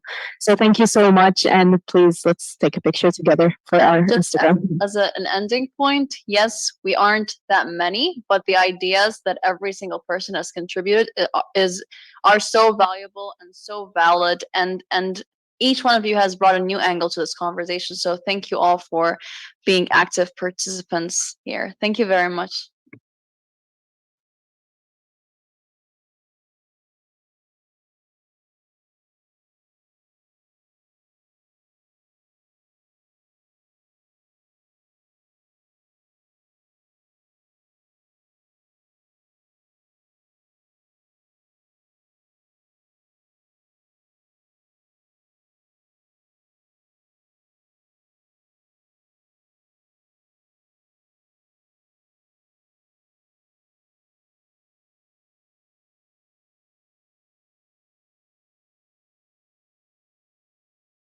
Discussions. And I would say good morning to my fellows in the US. We strategically aligned the regional rounds of discussion just so that we can still meet you online. And please feel free to interact with us after the discussion as well, as we hope to strengthen our agri-food systems consultations and also our youth representations in North America.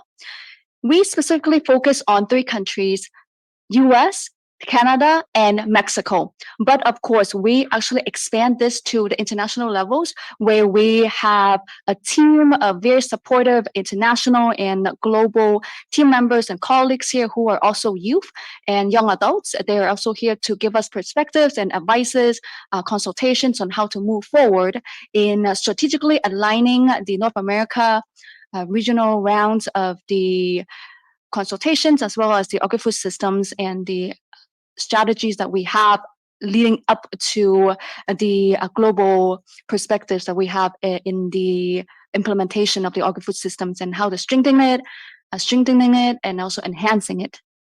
And here I would like to give a few remarks on the Youth Action Survey results and also the North America Regional Consultation results, the outcomes that on September 28th, we actually held the North America Regional Consultation in the afternoon. And according to the youth survey, we need more youth representation to drive North American agri-food systems. At the same time, we also need to amplify our promotional activities to the farming and agricultural communities. Finally, we also need to teach and raise awareness on agri-food systems, as most responses indicate a good to medium level of understanding of the topic. So we need to identify what are the approaches that we need to give affordable and even free education, and also the care that we need for our youth and young adults, just so that they can have the expertise and the knowledge to drive agri-food systems. Actions and steps to take are highlighted by the responders, which we will also analyze during the regional round here, if possible. So some discussions include the following. One, how do we ensure agri-food systems are resilient and sustainable under shocks? And these can be economic, political, social, and climate. And how do we reduce the use of harmful chemicals in crop production? How do we adopt or transition into a plant-based diet?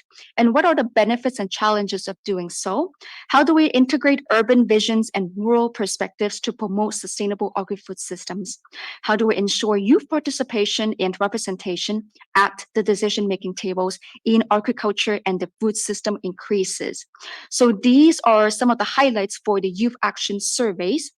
As for the compendium analysis, we also have the following 5 priorities: support smallholder families, indigenous peoples, and youth farmers to grow healthy and nutritious food and allow them to realize their agencies in agri-food systems.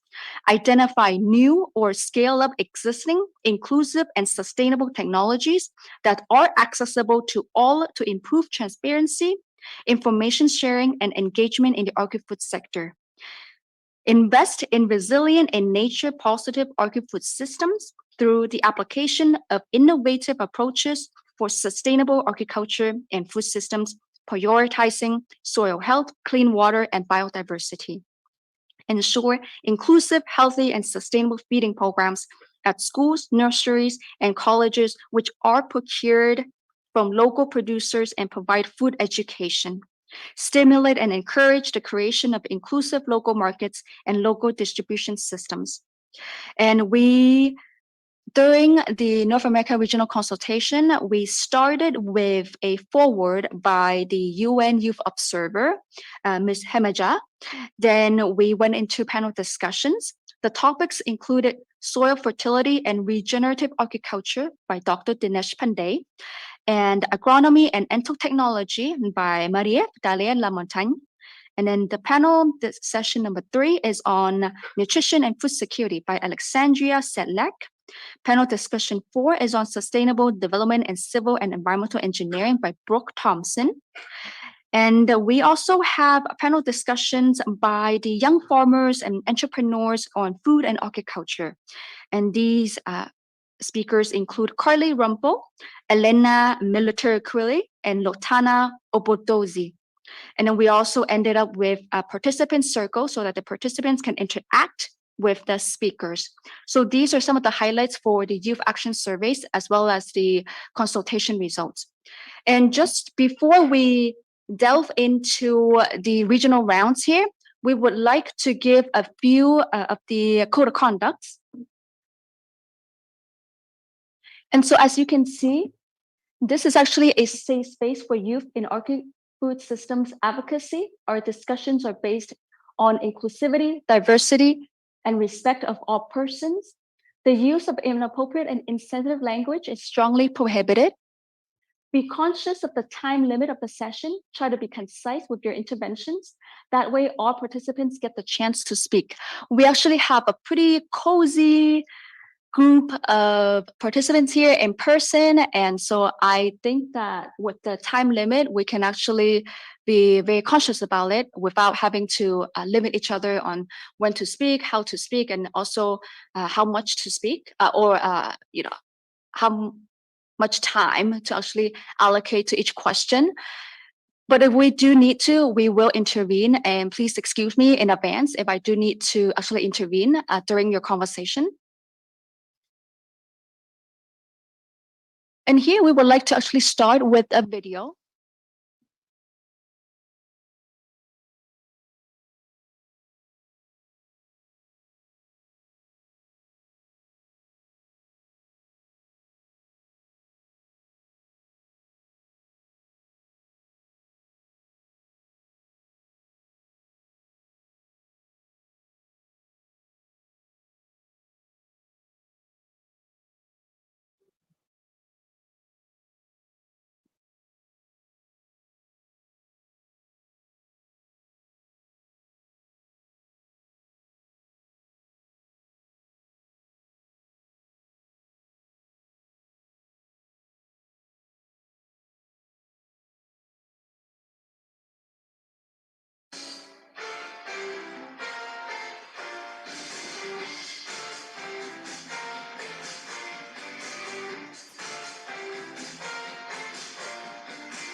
I would have to say I really love this video because I've watched it the whole day today throughout the different rounds of discussions.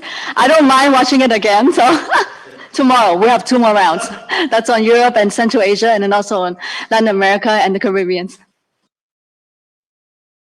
And here we would like to actually talk about the very first top priority, and that is we fully believe that youth vitally contributes to the development of the agri-food systems with creativity, partnership, and leadership.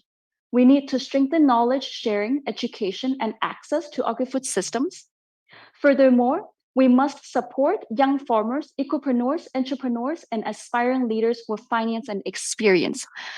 Based on, so the topic here, because we do have international attendees here who come from different parts of the world, and not specifically just on the North American regions. And I would like to put the theme of this regional round to be how can we, as in the North America region, strategically align youth action in advancing these sustainable agri-food systems? And how are we going to align it with the global, I would say, the compendiums and also the expectations that are put forth to the agri-food systems, or even if you would like to actually put in comparison to your own country's agri-food systems. So we can look at this at the local, regional, and international levels. To just start off, to give you some statistics, the US Department of Agriculture, the latest census of agriculture, indicates that more than a quarter of these producers are new and beginning farmers. The USDA, which is the US Department of Agriculture, defines beginning farmers as person who has farmed for 10 years or less. And in 2017, we had less than 1 million producers that were actually beginning farmers. So that's actually about 27% of the country's 3.4 million producers. The average age of the beginning farmer is 46.3 years old. The average age of all farmers is 57.5. And 26% of the beginning farmers are under 35. So you can see that a little bit over a quarter of the beginning farmers, meaning people who have farmed for 10 years or less, they're actually under 35. So they're young adults. So based on the demographics, and also based on the demographics that you see in your own countries and also globally, how are we able to improve and also enhance and strengthen youth mechanisms to provide the finance and the support that we need, youth needs. So here I would like to open up to the discussion. Yes, please. Francesco.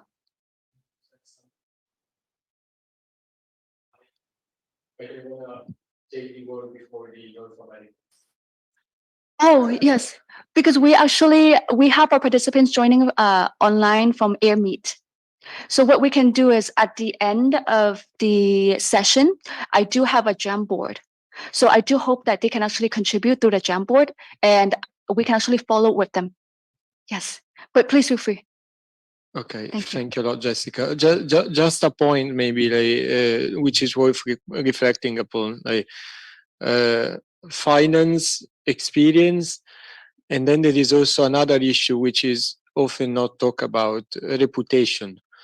I think there is an issue, like in among young farmers, which is a reputational issue. Like, in many Western Europe, in North America, in part of North America, possibly, like, there is a very different demographic of farmers compared to other parts of the world, and generally farmers are older, much older, right? And this is especially true in Western Europe, right? And so, like, one of the questions that, like, we should ask ourselves is, how to improve, how to make it more appealable, like, to young people, like, to become farmers, to contribute to the food systems, how to improve the reputation. One issue, in my opinion, there's a big issue is money. Another big issue is to try to redefine the farming profession, like as a profession of the future, not a profession of the past.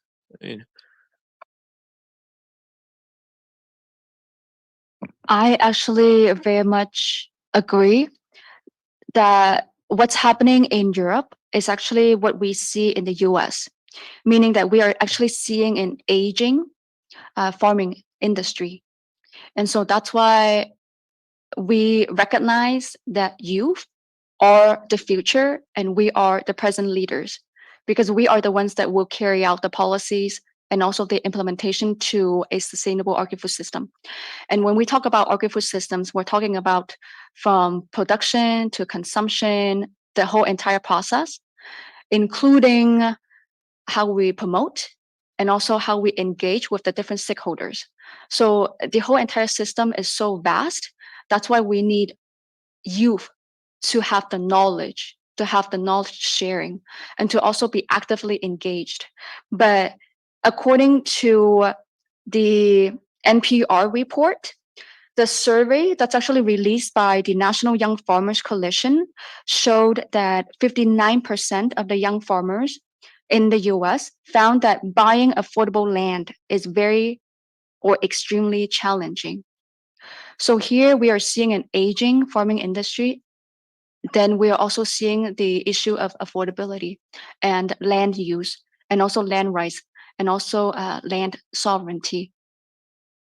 And so if we're actually digging deeper into farmers of color, we're actually seeing 68% actually showed that buying affordable land is very or extremely challenging, quote unquote. And that's why policymakers in the US are actually taking younger generations of farm and agricultural workers as key drivers to working towards a sustainable food system, an agri-food system. And we must ensure that they enter the business so that they can provide local and regional supply chains, especially in times of need and emergency. Pandemic, in the US, a lot of the communities, they're actually bound, like inward, because they're not able to freely have that mobility, the free mobility to travel. And so international interdependence on food might be lessened. And so that's why we are actually seeing a localizing of the food support. So we're actually seeing more of the needs for a local support for farmers and also smallholder land farm, smallholder land farmers. And here I would like to actually turn the floor back to the delegates here and see how you're able to perhaps strategize in terms of how we envision the future for our youth, not just for the North America region, but also for some of the similar characteristics that are happening perhaps in Europe and also in Asia Pacific, or maybe even in Africa, Latin America, Caribbeans.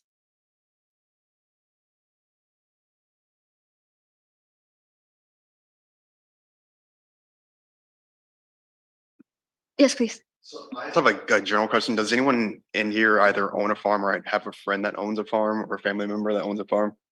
And do you buy their products? Do you buy their products? I think that's like the easiest way to support our like young youth farmers is simply buying their products. So I would like to say that I'm from India, and I went to like a farm for a project to like assess what they have, what they're going through, and most of them were like 57, 56 aged people who were farming. They were like having a lot of problems like doing this farming business, like diseases related to that. Everyone feels that it's really difficult to do farming rather than just buying the same land, giving it for some other businesses, like building a house and giving it for rent is more like easier than doing farming every day. Like that's the difference. And this is something we have to solve as well, because we have to innovate more technologically, as well as make them feel that we want more farmers than more something else like white collar jobs. Then we need farmers more. We have to make them feel that. That's something we miss. And yeah, we have to give them more like support as well, like on policies that we make. We have to give them more support on like healthcare was one of their most issues they had, like doing farming every day.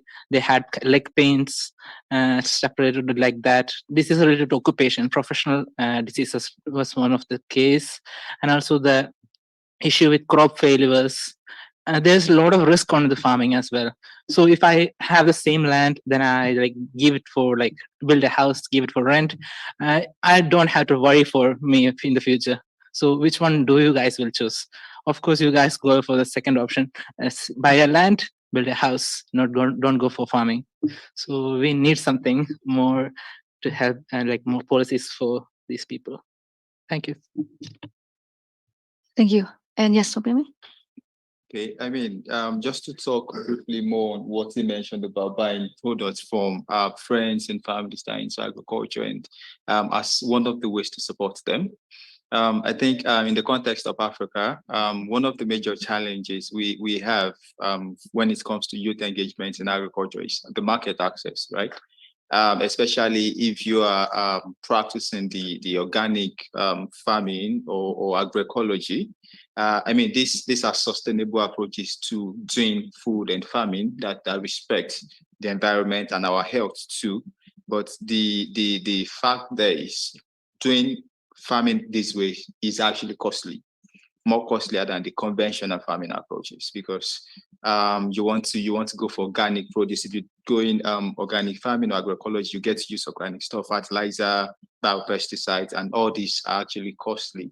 So, and then when you take all this to the market, people want to buy at the same rate they are buying for conventionally produced foodstuff as well.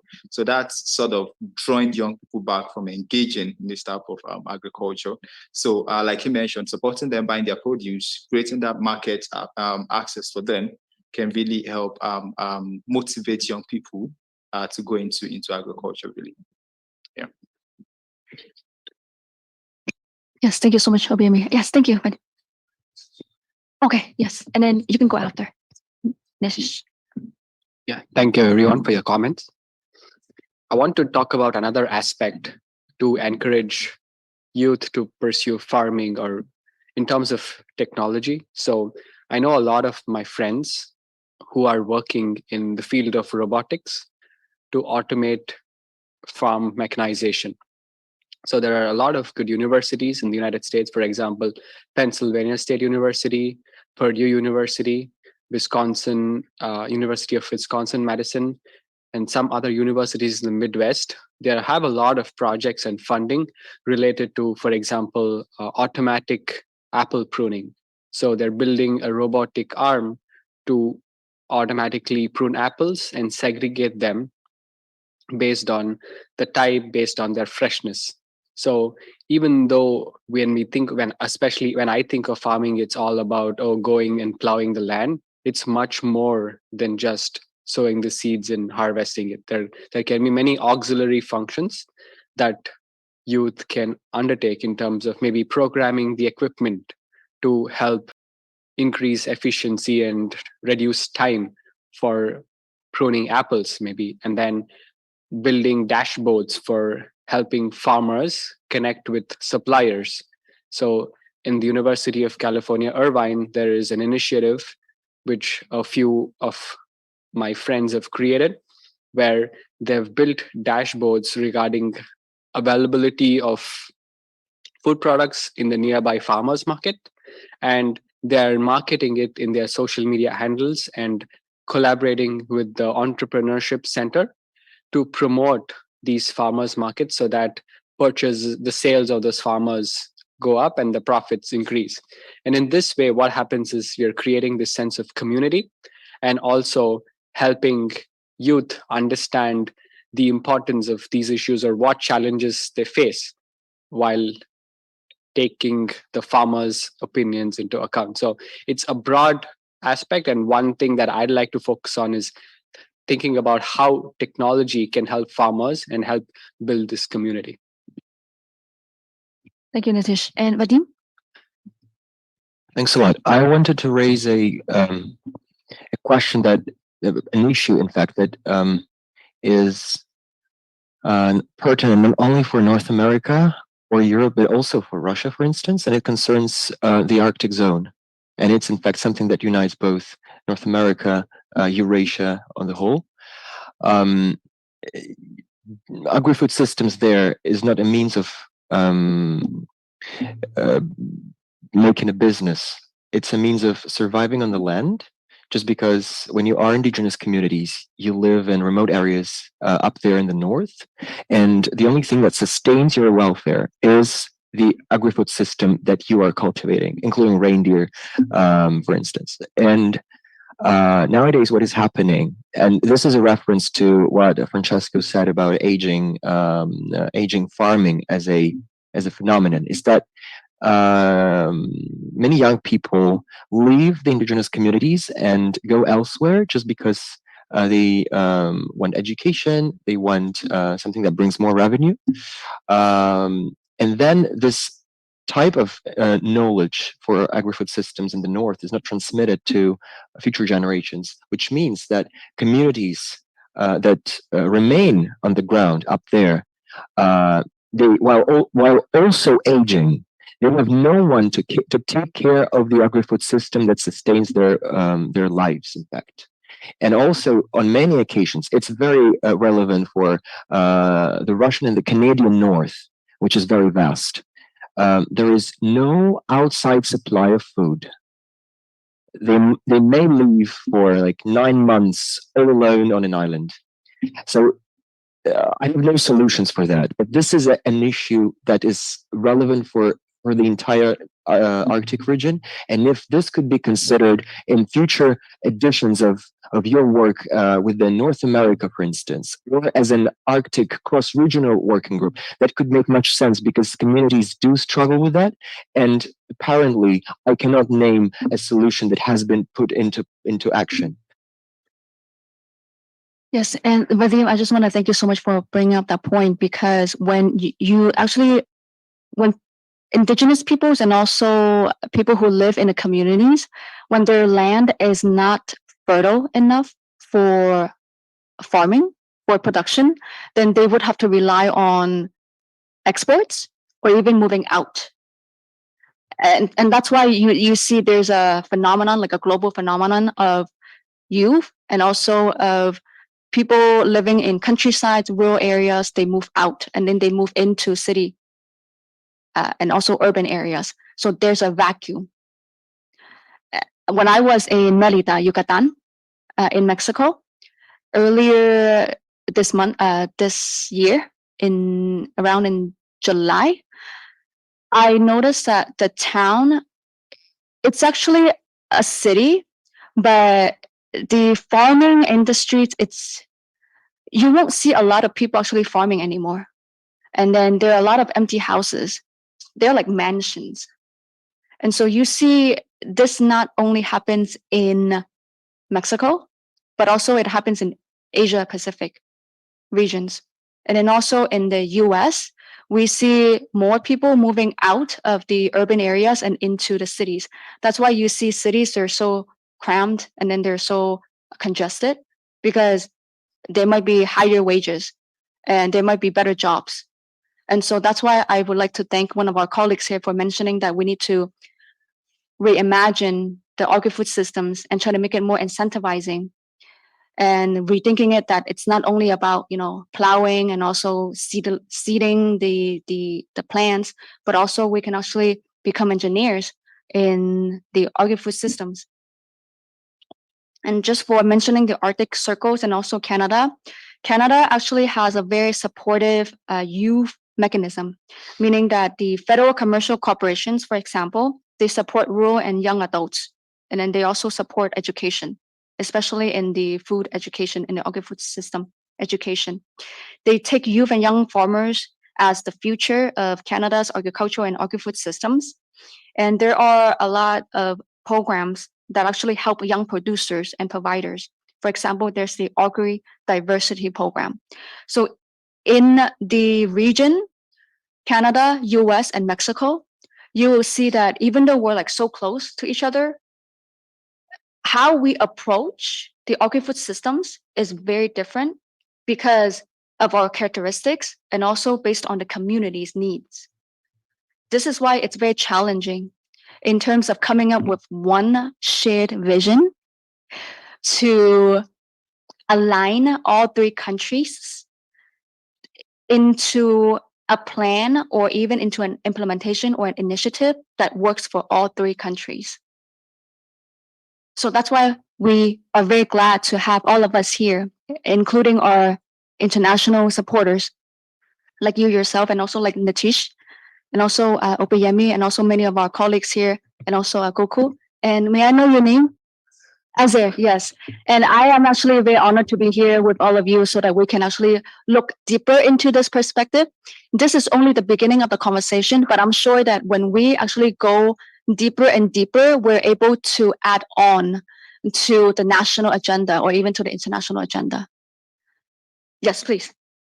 Okay, one more point, and I'll run out of other arguments. Some issue that is almost never brought up, but which is directly linked to aquaculture and ocean food systems, which is also relevant both for North America and Eurasia because it is our common Pacific. This is deep sea mining, which is just about to be started in 2024 because the UN International Seabed Authority based in Jamaica has ruled out that the first project ever could be launched, which means that up until now, there have been explorations and studies over the impact of potential seabed extraction of precious and rare earth metals needed for the energy transition in turn. And so nobody has dared to actually launch a project because the environmental impact of such a project has never been evaluated fully. And we know that the seabed is a great source of it's a natural carbon sink. But once those layers would be disrupted to extract minerals, it means that this quantity, unprecedented quantity of carbon, will be released into the waters. And then, apart from many other consequences for the earth, those communities that rely on aquaculture food systems, especially small island developing states, and for the U.S., it's especially relevant in terms of the Hawaii, because close to it there is this so-called Clipperton Triangle of extraction, possible extraction. It means that those systems will be, they will just be off the track, probably forever, but for a very long time, that's for sure. And again, there are no answers to this issue, but no keys that could somehow help us address it. But still, if this could also be part of the conversation within your region, it would make much more sense. And just by raising it up, we could somehow catalyze dialogue regarding the impacts of things that already cannot be prevented, but they should be still studied and regulated in the most optimal manner. I actually had the honor of attending the UN Oceans Conference with Goku, and deep sea mining, it was actually one of the topics that was discussed at the Oceans Conference. And in terms of the agri-food systems, lowering carbon footprint, it's actually one of the top priorities that we'll be discussing. So I would like to actually get in touch with that more with you, Vadim, and also with some of our delegates here when we get to that question. But I'm so glad that we are able to touch base on this question, because even though there's a sequential order to the questions, every information that we are talking about here is actually relevant. There's no sequential order to what is being, what is considered more important than the other. And so even if I put the questions like 1, 2, 3, 4, all of them are priorities. And so that's why we can actually go ahead and move to the second one. And hopefully when we get to the carbon footprint, we'll dive right into how we can strategically maybe diversify our consumption and production behaviors.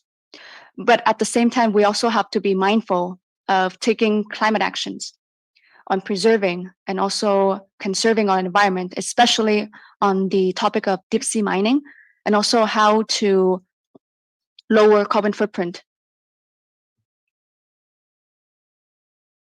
And here you can see that we have a second question, and that is, alarmed by the political, social, economic, climatic, and cultural shocks that impact agri-food systems, we must invest and promote comprehensive community response mechanisms to increase resiliency and adaptation. And so this priority is focused on community response.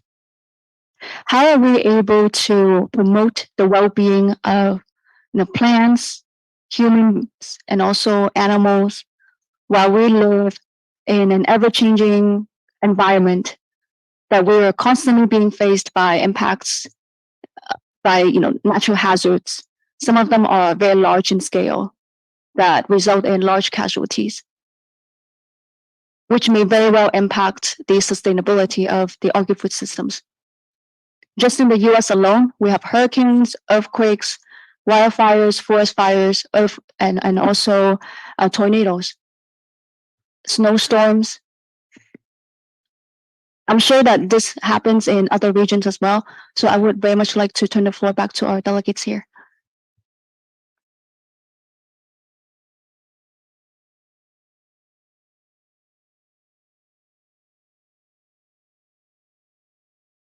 Please.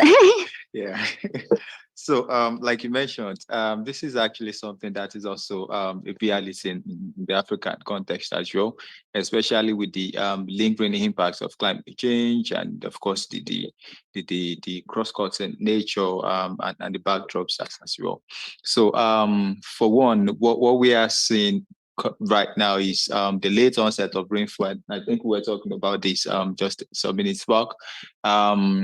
And the late onset of rainfall and then the early cessation, especially in the region where agriculture is still largely rain-fed. So, and of course, we still have other impacts of climate change like flooding, taking the investment of farmers for nothing. And all this definitely affects and of course hinders the effort in that's transforming the food system. So I think one thing we can actually do is to build the capacity of farmers on best practices that positions agriculture to the front line of climate actions. And we've heard of best practices like agroecology, we've heard of agroforestry, regenerative agriculture, organic farming, among others, which we know does not only strengthen the food production system, but also strengthen the adaptation of our food to shocks like climate change, and also support our ecosystem as well, the ecosystem health. Yeah, so building the capacity of these farmers, particularly smallholder farmers who are largely on their own self, not positioned to adapt to the shocks, building the capacity could really help in strengthening their resilience. And of course, for one, educating them on the nexus or the major drivers of this crisis like climate change could also help them to adopt these best practices when we take it to them. So for one, educating them and also building the capacity on the best practices that can strengthen their adaptation and increase resilience would be a good way to go. Thank you. And Opeyemi, how do you envision youth to be included in the community response mechanisms, especially in amplifying education and also building capacity? Yeah, I think this is something that in different parts of the world that young people are actually already leading.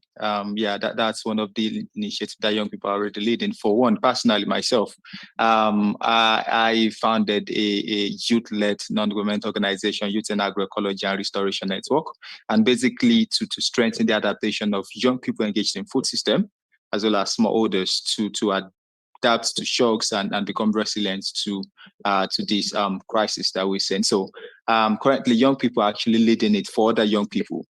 So it's basically to just help them to do more, support them with resources to reach more people with the scale of their impact, and yeah, to do much more at the local level. But young people are already working in this space, just probably and of course educating, and then still building the capacity of the young people that are engaging in this space, but also strengthening the engagement of young people. Yeah. Thank you so much. And one of the challenges that we see is actually finance. And while we go around the table here, we would also like to think about how we can strategize and amplify our youth actions innovatively without much need to have resources. Because it's really good that we have resources, especially finance and money, but most of the times we don't. And a lot of youth, we actually engage in grassroots activities. And so here I would like to turn the floor back to all of you. This can be a side question, but I see that we have Madame. You would like to actually put a few interventions? Yes, and I was just going to bring up the fact that I was going to underline exactly what you mentioned, which is finance is a crucial part of it. I think we must invest is the key word. And I think that it's important to note that sometimes finance won't be available, but the UN actually has a framework called the Sendai framework, which is for disaster reduction. And most countries, under goal 13 of climate action, there's several indicators that underline like the local government's strategies for disaster reduction in line with national policy, but then also national government's policy, not whether it is in line or not with this framework. And I think one of the key factors that determines whether it's in line or not is finance available, because developing countries may not have as much money to create effective adaptation plans. And I think it's really important to underline that finance is key in this issue. Great, thank you so much. And may I know your name, please? Ellie Rose Ranson. Ellie, thank you so much, Ellie. And Nitish, please. Yeah, thank you. When I read this statement, I see a lot of different factors: political, social, climatic, economic, and cultural. One thing that I want to focus is on climatic factors. So US is such a large country, and every part of the US has a different need. So for example, at this point in time in California, there is this Yosemite National Park and sequoia trees, right? They're some of the largest trees in the world, but they've been affected by forest fires. And literally, as we speak now, the sequoia trees are burning. And it's not a one-time affair. This happens every year. So forest fires are such a huge issue in California. And this led me to actually work on a project for curbing forest fire through using Wi-Fi installed devices. So what I was working on is trying to improve reliability of devices which are monitoring increased temperatures in remote areas while still operating reliably. And on the other end of the spectrum, there are these hurricanes, right? And in Florida and everywhere, there's huge hurricanes which wipe off large spots of land. And there, some of my friends who are researchers, they're working on how to do early detection and early warning systems, building early warning systems for alerting people to move away from the flood prone areas. So one issue that I see is all these technologists are sitting in their cabins and browsing the internet and looking at previous research papers and improving technology one step at a time. But I urge, and I think I make the mistake. I just try to not focus on what the users want, right? For example, I don't actually go and speak to the farmers who are facing this issue. I don't go and speak to the people who are living in that area and see how technology can benefit them. So I think there is a need to connect both these groups, for example, the researchers, the scientists, and also the people who are experiencing these problems, and then build technology with them, for them, and not just build technology for the sake of building technology, right? And in this way, it also highlights the cost aspect. So the people who are in the local areas know what is the cheapest products, the most sustainable products that can be incorporated for solving challenging issues.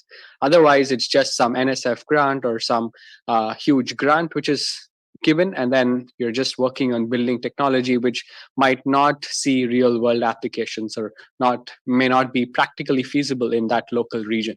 So there is a need for integrating multiple resources at the local level and also talking to people who are actually going to use this technology for solving their problems.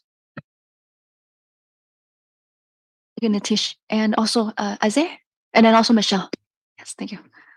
So I had two things. I was going to say I second education. Education is key to anything. Knowledge is power. And then with regards to finances, I kind of want to get everyone's opinion on open source technology. In the United States, I know that the right to repair was a huge thing. Farmers have these extremely expensive machinery, but they can't fix it. They have to take it to the dealership essentially. And so I'm just interested in thinking or hearing about open source technology. Thank you, Azir. And Michelle, please. Thanks. Yeah, Michelle from Malaysia. I wanted to also continue that conversation about finance as well, because I think like from the text, like I think young people are already clearly in the community response, like Alujo said, like also you see a lot of solutions, entrepreneurship and stuff like that. But when we ask like we need finance for this, it's a question of what kind of finance do we need, especially for the US as well. What do you need exactly? Because it looks very different in different countries. Like I see solutions that just needs 2,000 euros or something to build an entire coral reef back in Sri Lanka. But also I think the thing is also like for community response and for youth to be engaged in these actions on the ground, it's like how can we make it livable for them, because these are often volunteering positions or very low paid positions as well. And also if you have these grant systems as well, it's like you have to build capacity for young people also to know how to apply these finances and know also how to budget and also plan a project, which is actually a lot of skills that are needed as well for that. And also I think it's also important to think about long-term finance as well, because often you get a grant for a year, which makes it hard for you to scale up and continue that work as well that you have gained in the first year. So just the contributions to that. Yeah, and it's so great that you actually touched base on climate finance. And then here I would like to talk a little bit about the regional aspects. I know Nitish actually highlighted some of the regional aspects. The northern states of the US actually have a higher percentage of young producers. And these areas include Pennsylvania, North Dakota, Indiana, Nebraska, South Dakota, New York, and Ohio. It's actually based on a research. And then see how we are able to align youth representation and participation while also considering the variations in the different regions. And this is only for one country. And here we're talking about North America, which is Canada, US, and in Mexico. And I was in June, I was attending the youth delegation by the Commission for Environmental Cooperation. It was created to implement the North America Agreement on the Environmental Cooperation to align the environmental expectations of the NAFTA. So NAFTA was actually created in 1994 to pave the roadmap for trilateral commercial and trade relations. I was in that trilateral youth delegation, and I drafted with my colleagues. We drafted a joint statement that called for "quote unquote" real and tangible change is needed to establish a trilateral North American environmental identity and a culture of transboundary protection. So there has to be mobility within each and every region, but at the same time, we have to respect the identity of each and every region. This is why it's so crucial and yet so delicate and so sensitive, because when we talk about transnational trilateral cooperation and also diplomacy, we have to touch base on politics, social aspects, cultural aspects, and also local, traditional, indigenous communities. And so here, it's actually, yes, please. Oh, Dina. Okay.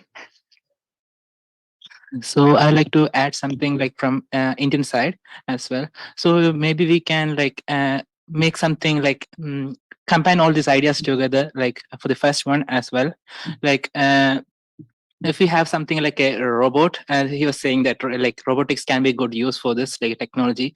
Maybe we can use this for like if my field is like going to be flooded because of the hurricanes, something like that, there can be a super robot, something can which can come like take that water away from my field, protecting my field.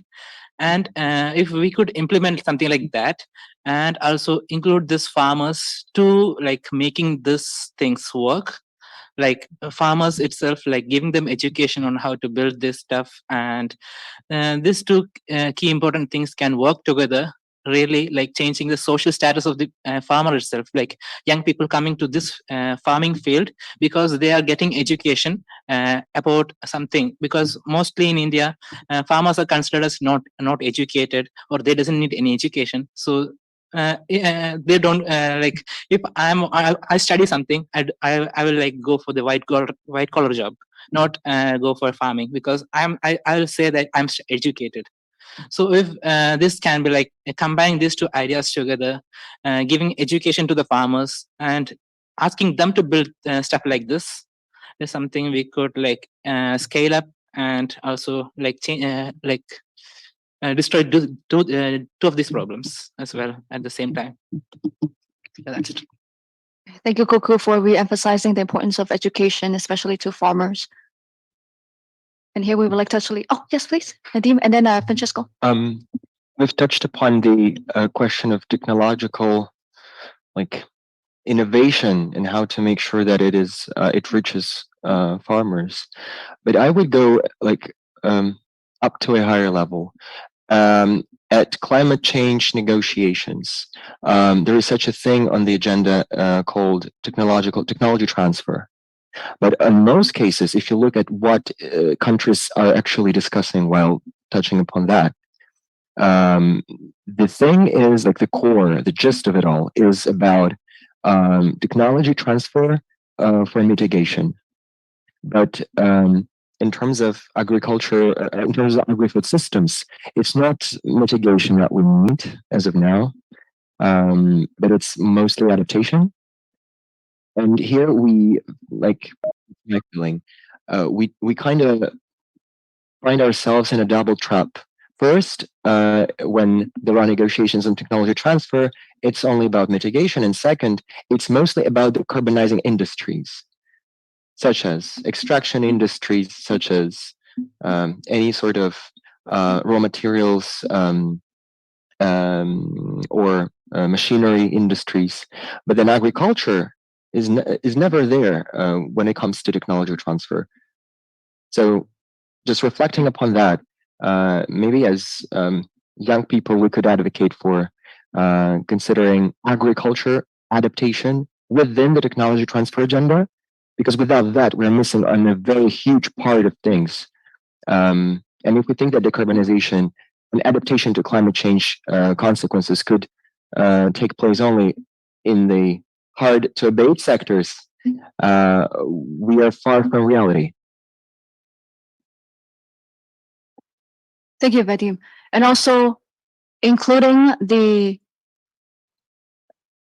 for public sectors, governments have to be immediate responders, meaning that when there is a state of emergency, we, youth and also the local community members, we are the ones that are the instant immediate responders.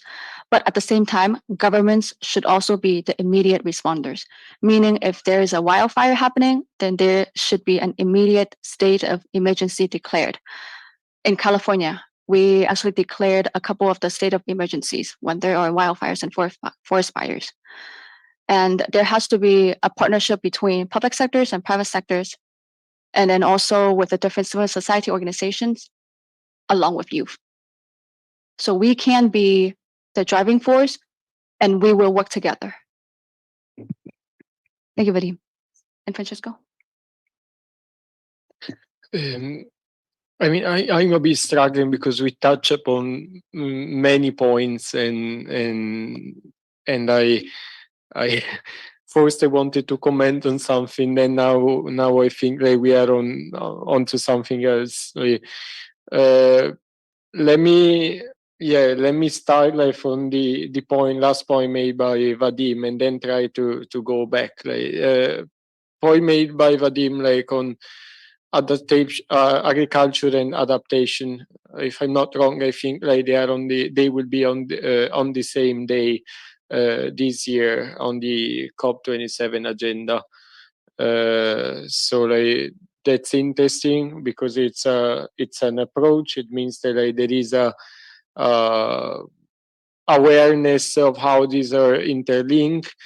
But then again, it's interesting because someone created the agenda, and the reason why they were not together possibly in the agenda before is because for someone else they are not. Someone else is more interested in the mitigation side. In Europe, like for a long time, like yeah, no, I'll make it like I'll make it clear. Like in Europe, like for a long time, like we Europeans have ignored, mostly ignored, like the adaptation side of climate change. Right? And now that we are starting, in my opinion, we are starting to realize how important it is to sort of combine efforts for adaptation and for mitigation. But like, if you look at the European Green Deal, if you look at it, it is mostly focused on mitigation. So whenever, like, I think we should put it out there when we discuss about climate change agenda, because Europe has for a long time driving the agenda, and we have driven the agenda with our own priorities. Yeah. So that's also interesting to see how different. And on this, I'll take a step back again. Like you mentioned in NAFTA, and you brought up an interesting point on how indigenous communities and should be taken into account. Their interests should be taken into account in their right to preserve their identity and the environmental identity of places. Yeah, and I think it's interesting. For instance, looking at Latin America, sometime in some Latin American countries, let's say outsiders, countries from outside. They are sometimes genuinely trying to protect the right of the indigenous communities to their environment, which may not be protected by their own rulers or governments.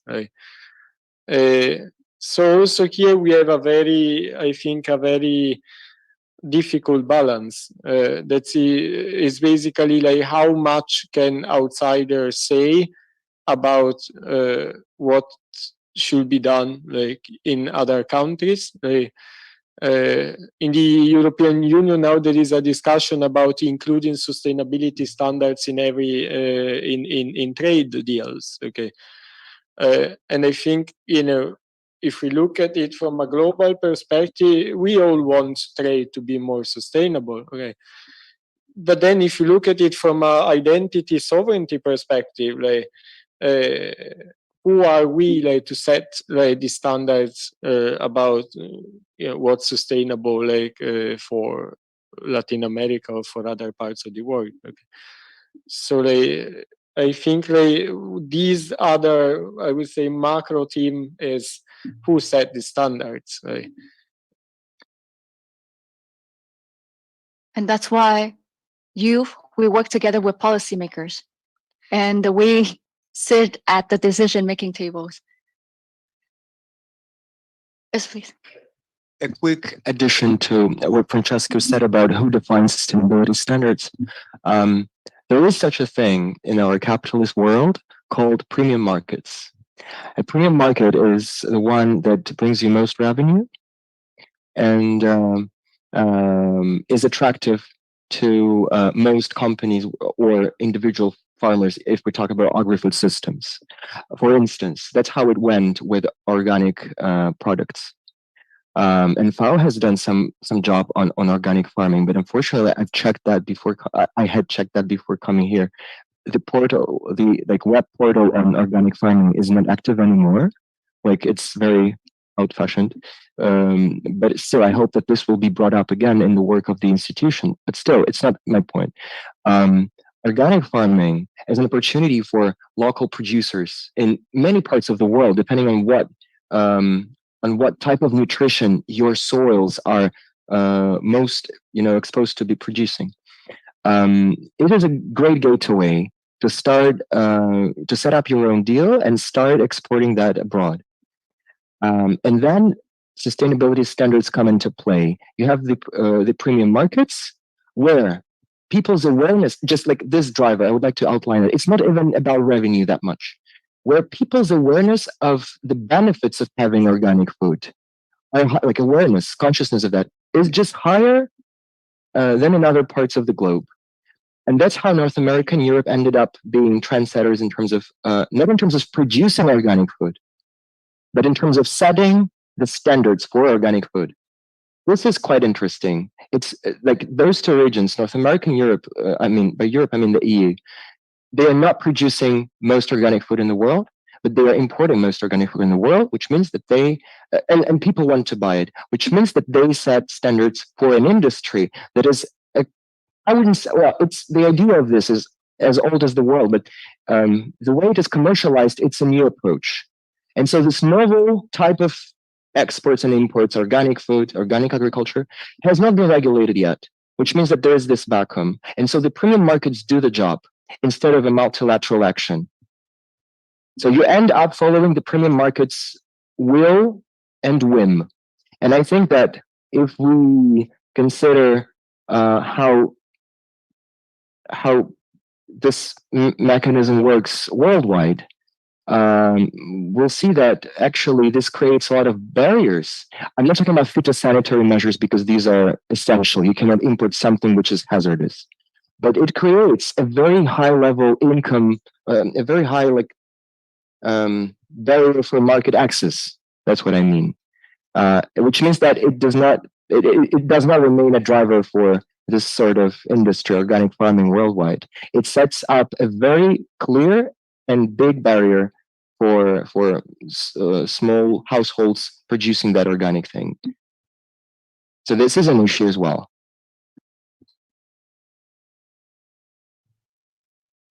That's really interesting that you actually bring up the markets and especially the premier markets and how market forces drive the direction of where agri-food systems is going. And one item that I would like to bring up here, perhaps briefly, is the global north and global south representation and also decision making in terms of the actual agenda or even the direction that agri-food systems is going. So if we talk about youth, we have youth that come from global north, global south, but how much of our perspectives are actually truly align with our regional perspectives? And how much of it is actually already influenced by the mainstream culture, the agri-food system culture? This is really interesting, and it's a really interesting topic that I would like to discuss further. And this is why we would like to go to the next question. So question number 3 is, we must invest in science, technology, and sustainable farming techniques to spur innovation in transforming agri-food systems. Local, indigenous, marginalized, and underrepresented communities are equitably represented in a collective effort. Do we see this as the resolution or the solution to bringing a true representation? Is there such a thing as a true representation of the global north and global south in terms of who determines how the agri-food system is like in the future or even the direction of it?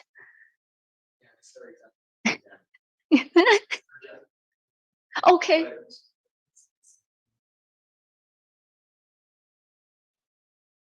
Well, thank you so much. Thank you, Vadim. Thank you so much, Francesco. And thank you for the two madams here for coming and accompanying us. Thank you.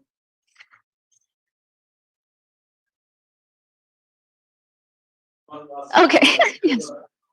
Yes. Another question that we can have. Oh yeah. Another question that we can discuss, you can discuss, your people from home can discuss is what contribution can North America make to help food system transformation in the rest of the world? What can the global North do? So-called, because one of the issues with science technology is capacity building. Sometimes, of course, global north set the standards, but sometimes they are the only one who have the capacity to set the standards.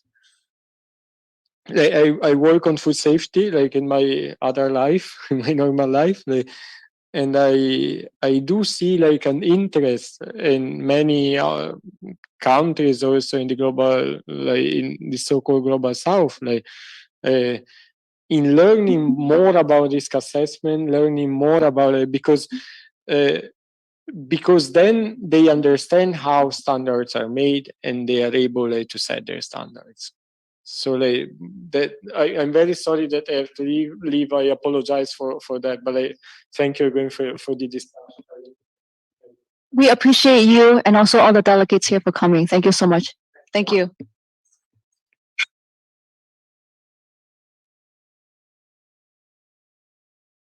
And here I would like to turn the floor back to our delegates on the table.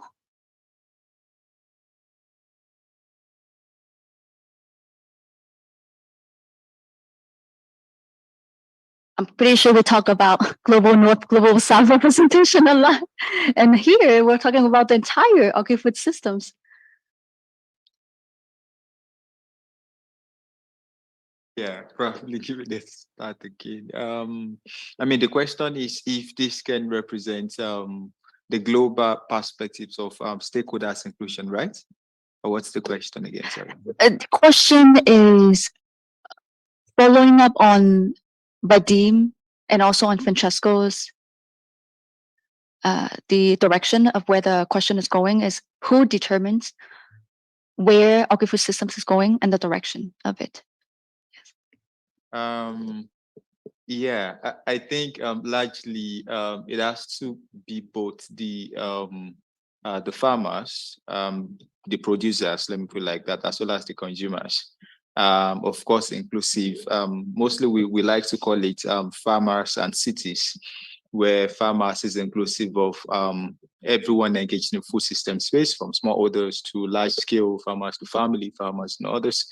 And then where the cities represent the policymakers, the researchers, seed companies, and because this all this works together to form what we call the food system, right? Talking about all the value chains there. So I think it's not just something for, and that's why we're talking about inclusion, ensuring that all the stakeholders are included in the formulation of policies, because that's when the policies formulated can be need-based and can also be homegrown when you are including the right set of stakeholders. And that's why this cannot be a global something, right? It has to be something that happens at the national or even at the subnational level, because agriculture is universal. But then the way, even the way we experience the impacts of climate change in the agriculture setting is different. Because in some regions, agriculture is rain-fed, in other regions, it's not rain-fed. So largely, there cannot be a universal dictate of who defines this, but then we can have that general settings of farmers and cities, but it has to be localized. And this is largely inclusive. But then the policymakers, the seed companies are also very much it needs to be included in this discussion. But the list right here represents those that are largely exempted when it comes to making decisions around food systems and also formulating policies. So these are large. I mean, this is universal across the globe, but still has to be localized for it to really command the impact we desire. Yeah. Thank you, BME. And I do want to agree that we need to localize.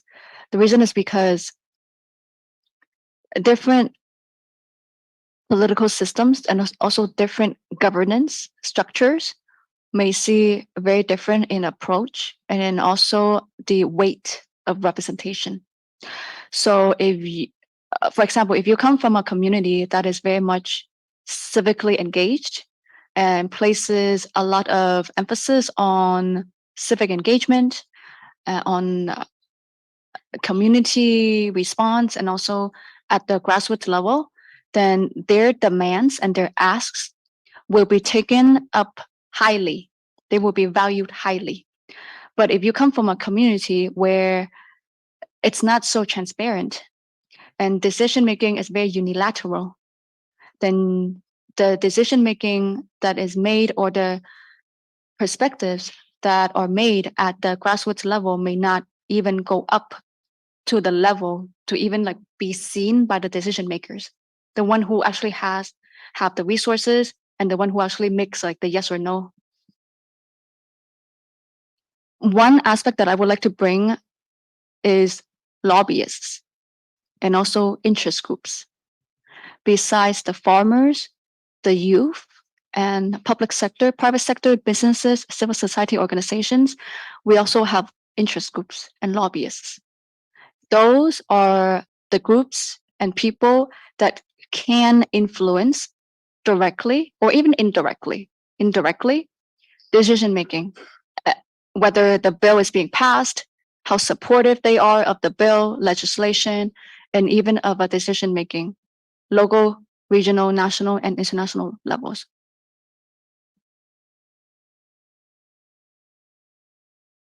So here we can actually go to the, and that is exploring sustainable, climate positive, and regenerative agricultural approaches to preserve our ecosystems, biodiversity, and ecology to ensure healthy soil, climate, and environment for living, planting, and farming. This question, I mean, this is not a question, but this actually sums up what we've been discussing so far. And that is how to transform the agri-food systems to make it more sustainable. Sustainable, we mean sustainably use the resources and also sustainably regenerate the resources that we have, whether these are natural resources or these are man-made resources.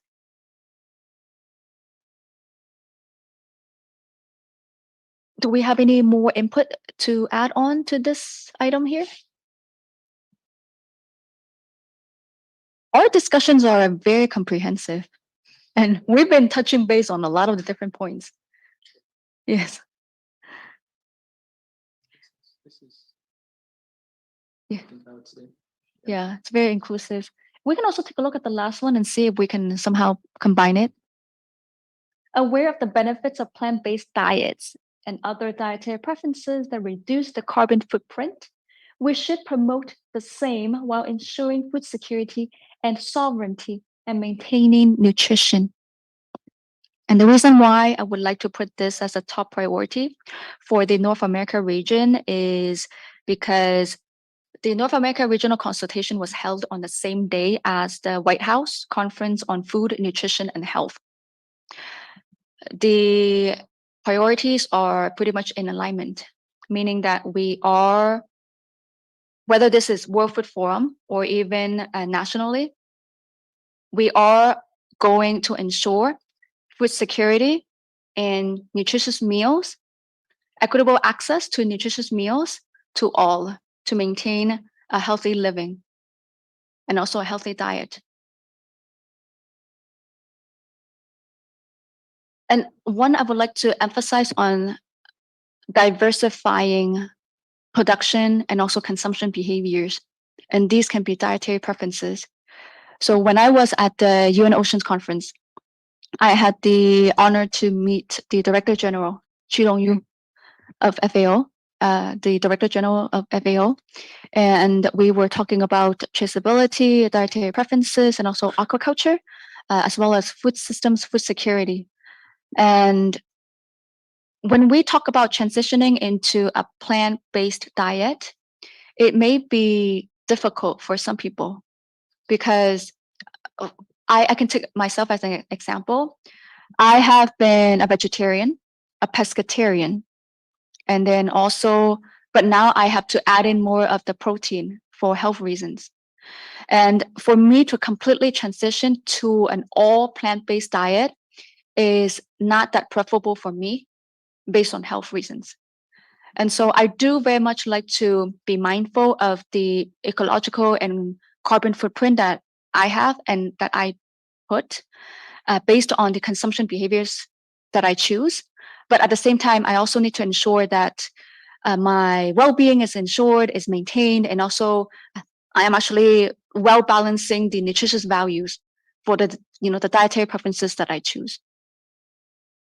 So this is pretty much an individual preference, but at the same time, if we talk more about how we can see at the more comprehensive level, then we would be able to find substitutes or even complements.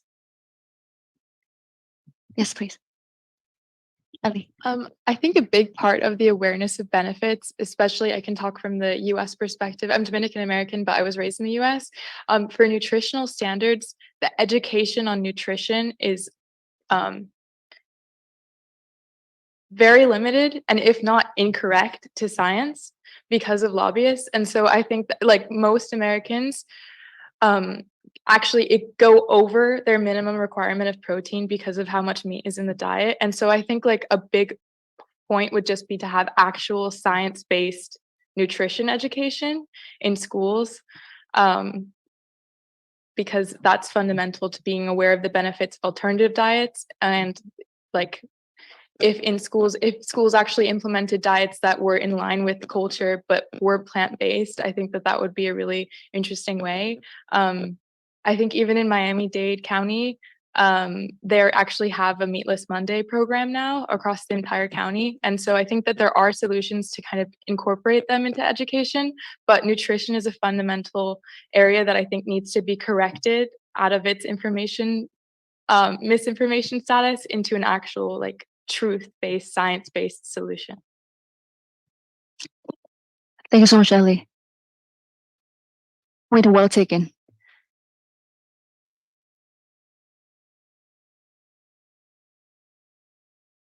in adults as well, but I think youth, especially like as we become more knowledgeable about this, if children are educated, they can educate their families and their communities as well. So I wouldn't say that it's just in children, but I think in schools, people can be educated on nutrition, and youth can become leaders in educating the rest of the community on nutrition. Wow, thank you so much. Thank you, Ali. And I would like to actually turn the floor to Goku, because Goku, I know you have a background in traditional medicine. Yeah, I was to say that. Yes. So, thanks for that. Thanks for Jessica. So we were like wanted to do something very much related to diet, like this. Like we wanted, like every plant in the entire planet is useful for some reason. So something on based on that, we started a crowdsourcing platform where we ask people like you guys, Jessica is from China, and she knows like herbs, stuff like that, which is very useful for diet, which is medicinally used as well as for diets as well. So we wanted to like collect this data and also validate this based on crowdsourcing.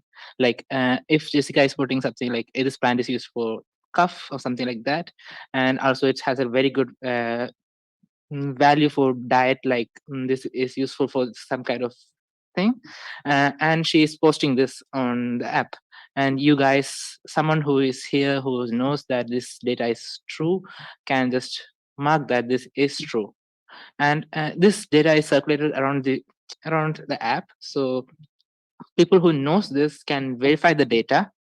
And when like a lot of people verify this data, that data automatically becomes authentic, more authentic. And also this can be used in a way that we can use this data like to get more information about a particular plant from the community as well, and for use for awareness. And also if there's some kind of what can we say, like issue going with these kinds of misinformation, that also can be like uh, share to the people with this system we are building. So that's an initiative we are doing, and we already have an app running on Android platform, soon maybe in iOS as well.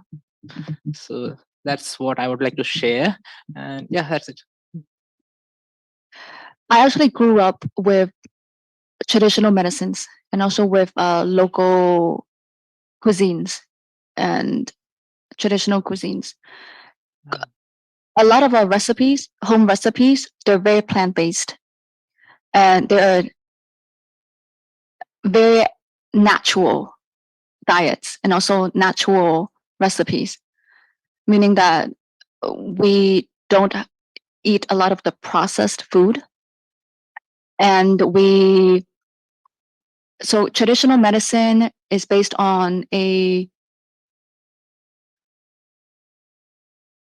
platform where, or even a focus when you are taking the well-being or even safeguarding your well-being, and not to cure a disease, but to actually maintain that wellness.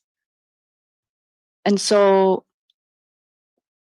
the reason why I drink a lot of soup is because our home recipes are very much soup based and also plant based. But at the same time, we're actually very balanced in terms of protein intake, and also the grams of sugar that we need to take, and also the sodium level, because of the traditional knowledge that my parents have gotten from their parents. So it's actually kind of like passed down to us. But I would have to say that I don't know how to cook that much, and so it might be lost when it comes to my generation. This is why it would be so great for me to take a look into this priority more in terms of how to complement the North America regional consultation, especially on the agri-food systems, on dietary preferences, to move it more towards a climate positive and nature-based dietary preference that will also maintain or even increase the nutritious values. That's one thing we are like working on, like indigenous medicine, indigenous stuff, like indigenous medicinal stuff as well. We have to preserve that information before it vanishes away. That can be used for like awareness about biodiversity as well, because our biodiversity is our future. Because from that we can research out more medicine for the upcoming superbugs and everything that's going to come out. And also, if we could implement this platform very well, it can be used for climate awareness as well, because we can show that these plants are more important for our lives, so we need to protect them, and we need to go back to the nature for our like security itself. And also, uh, like using plant-based medicine as like diet, it's like most like not a medicine, it's like a diet. It's something we study back in India, like traditional medicine. It's mostly like a diet. So when we met the Secretary General, I told him like I use food to treat diseases. That's something we do back in India, like use food as medicine. So that's what we wanted to do. And once we have this data, once we have collected this data, this can be made better by using information, AI technology, because AI processes this information very quickly, and we can come up with combinations of medicine from using this plant data we collected from around the world. So it's something that can build the future, has the potential to do that. Thanks. Thank you so much, Goku. And thank you so much, Ellie, for your wonderful contributions. I would like to turn the floor to our delegates here and see if you have any feedback or even contributions, additional contributions. Nadine, please. If I may, thank you so much. Just to follow up on the point that you mentioned about food being the medicine, I think it's also important to mention that food should be intrinsically secure in the sense that we need to pay attention to what we input. And especially when it comes to livestock, what do we feed it? How much medicine do we use? How do we ensure animal welfare while producing and meeting the high demand? And coming to the demand, I just wanted to mention briefly that there is also a case for equity. And especially when it comes to America, I think they have the potential to play a big part in ensuring equity, because we need to consider that globally some people have more access to meat than others or other animal-based sources. And this, I think, is a big equity concern as well. And then, of course, a third comment is that there is a lot of resources going into certain kinds of diets. And there has been the Eat Lancet Commission, which published a report on a sustainable diet for the future. And I think it's very important and interesting to look at the report to see the impact that certain kinds of foods have on the climate and also on our well-being and health. So thank you for raising that, and maybe just some points for consideration. Wow, thank you so much, Nadine. Thank you so much. And you have wonderfully summed up the regional round here. And I would just like to add that the US Department of Agriculture actually has promised to give more funding, especially $300 million added to focus on access to land, capital, and markets. And we just passed the Inflation Reductions Act, which is going to urge to put in urgent investments to lower prescription costs, healthcare costs, and also energy costs to create more opportunities and also to lower the cost for Americans and also for residents who live in America. And the act is actually one of the, I would say, one of the most aggressive in terms of combating and also confronting, quote unquote, confronting the climate crisis.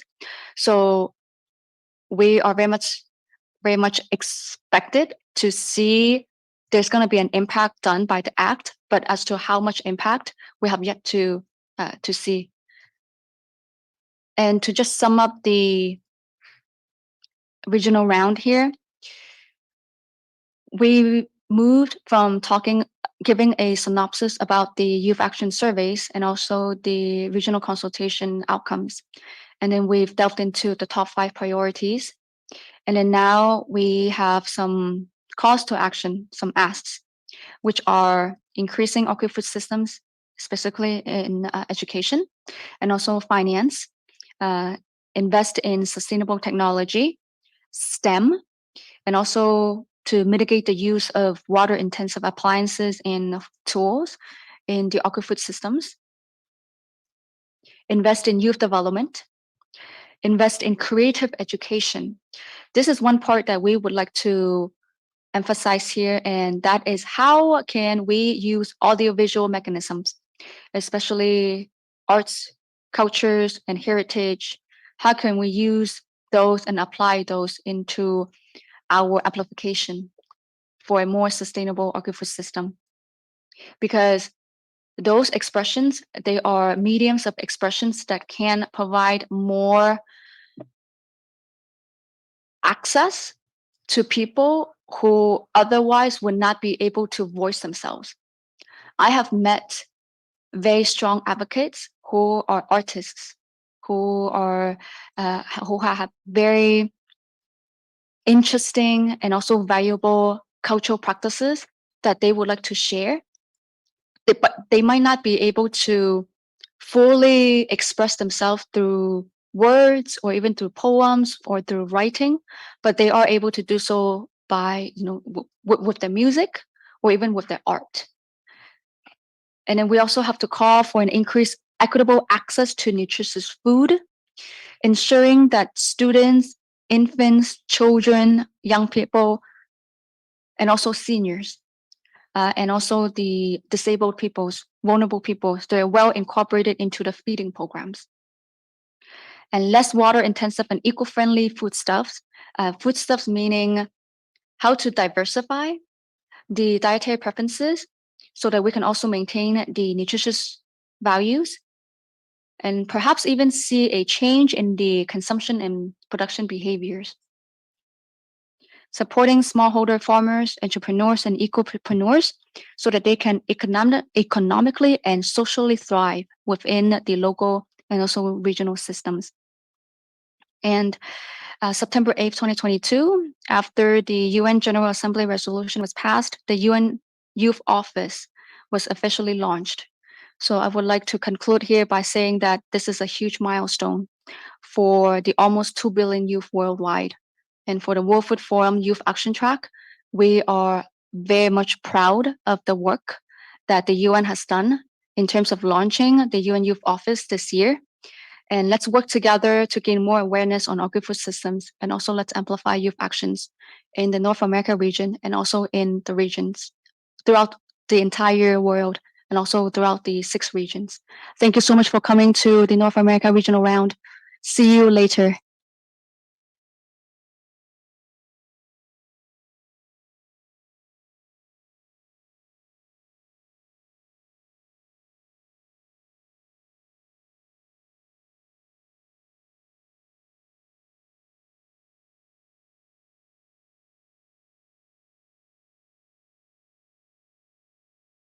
Recording stopped.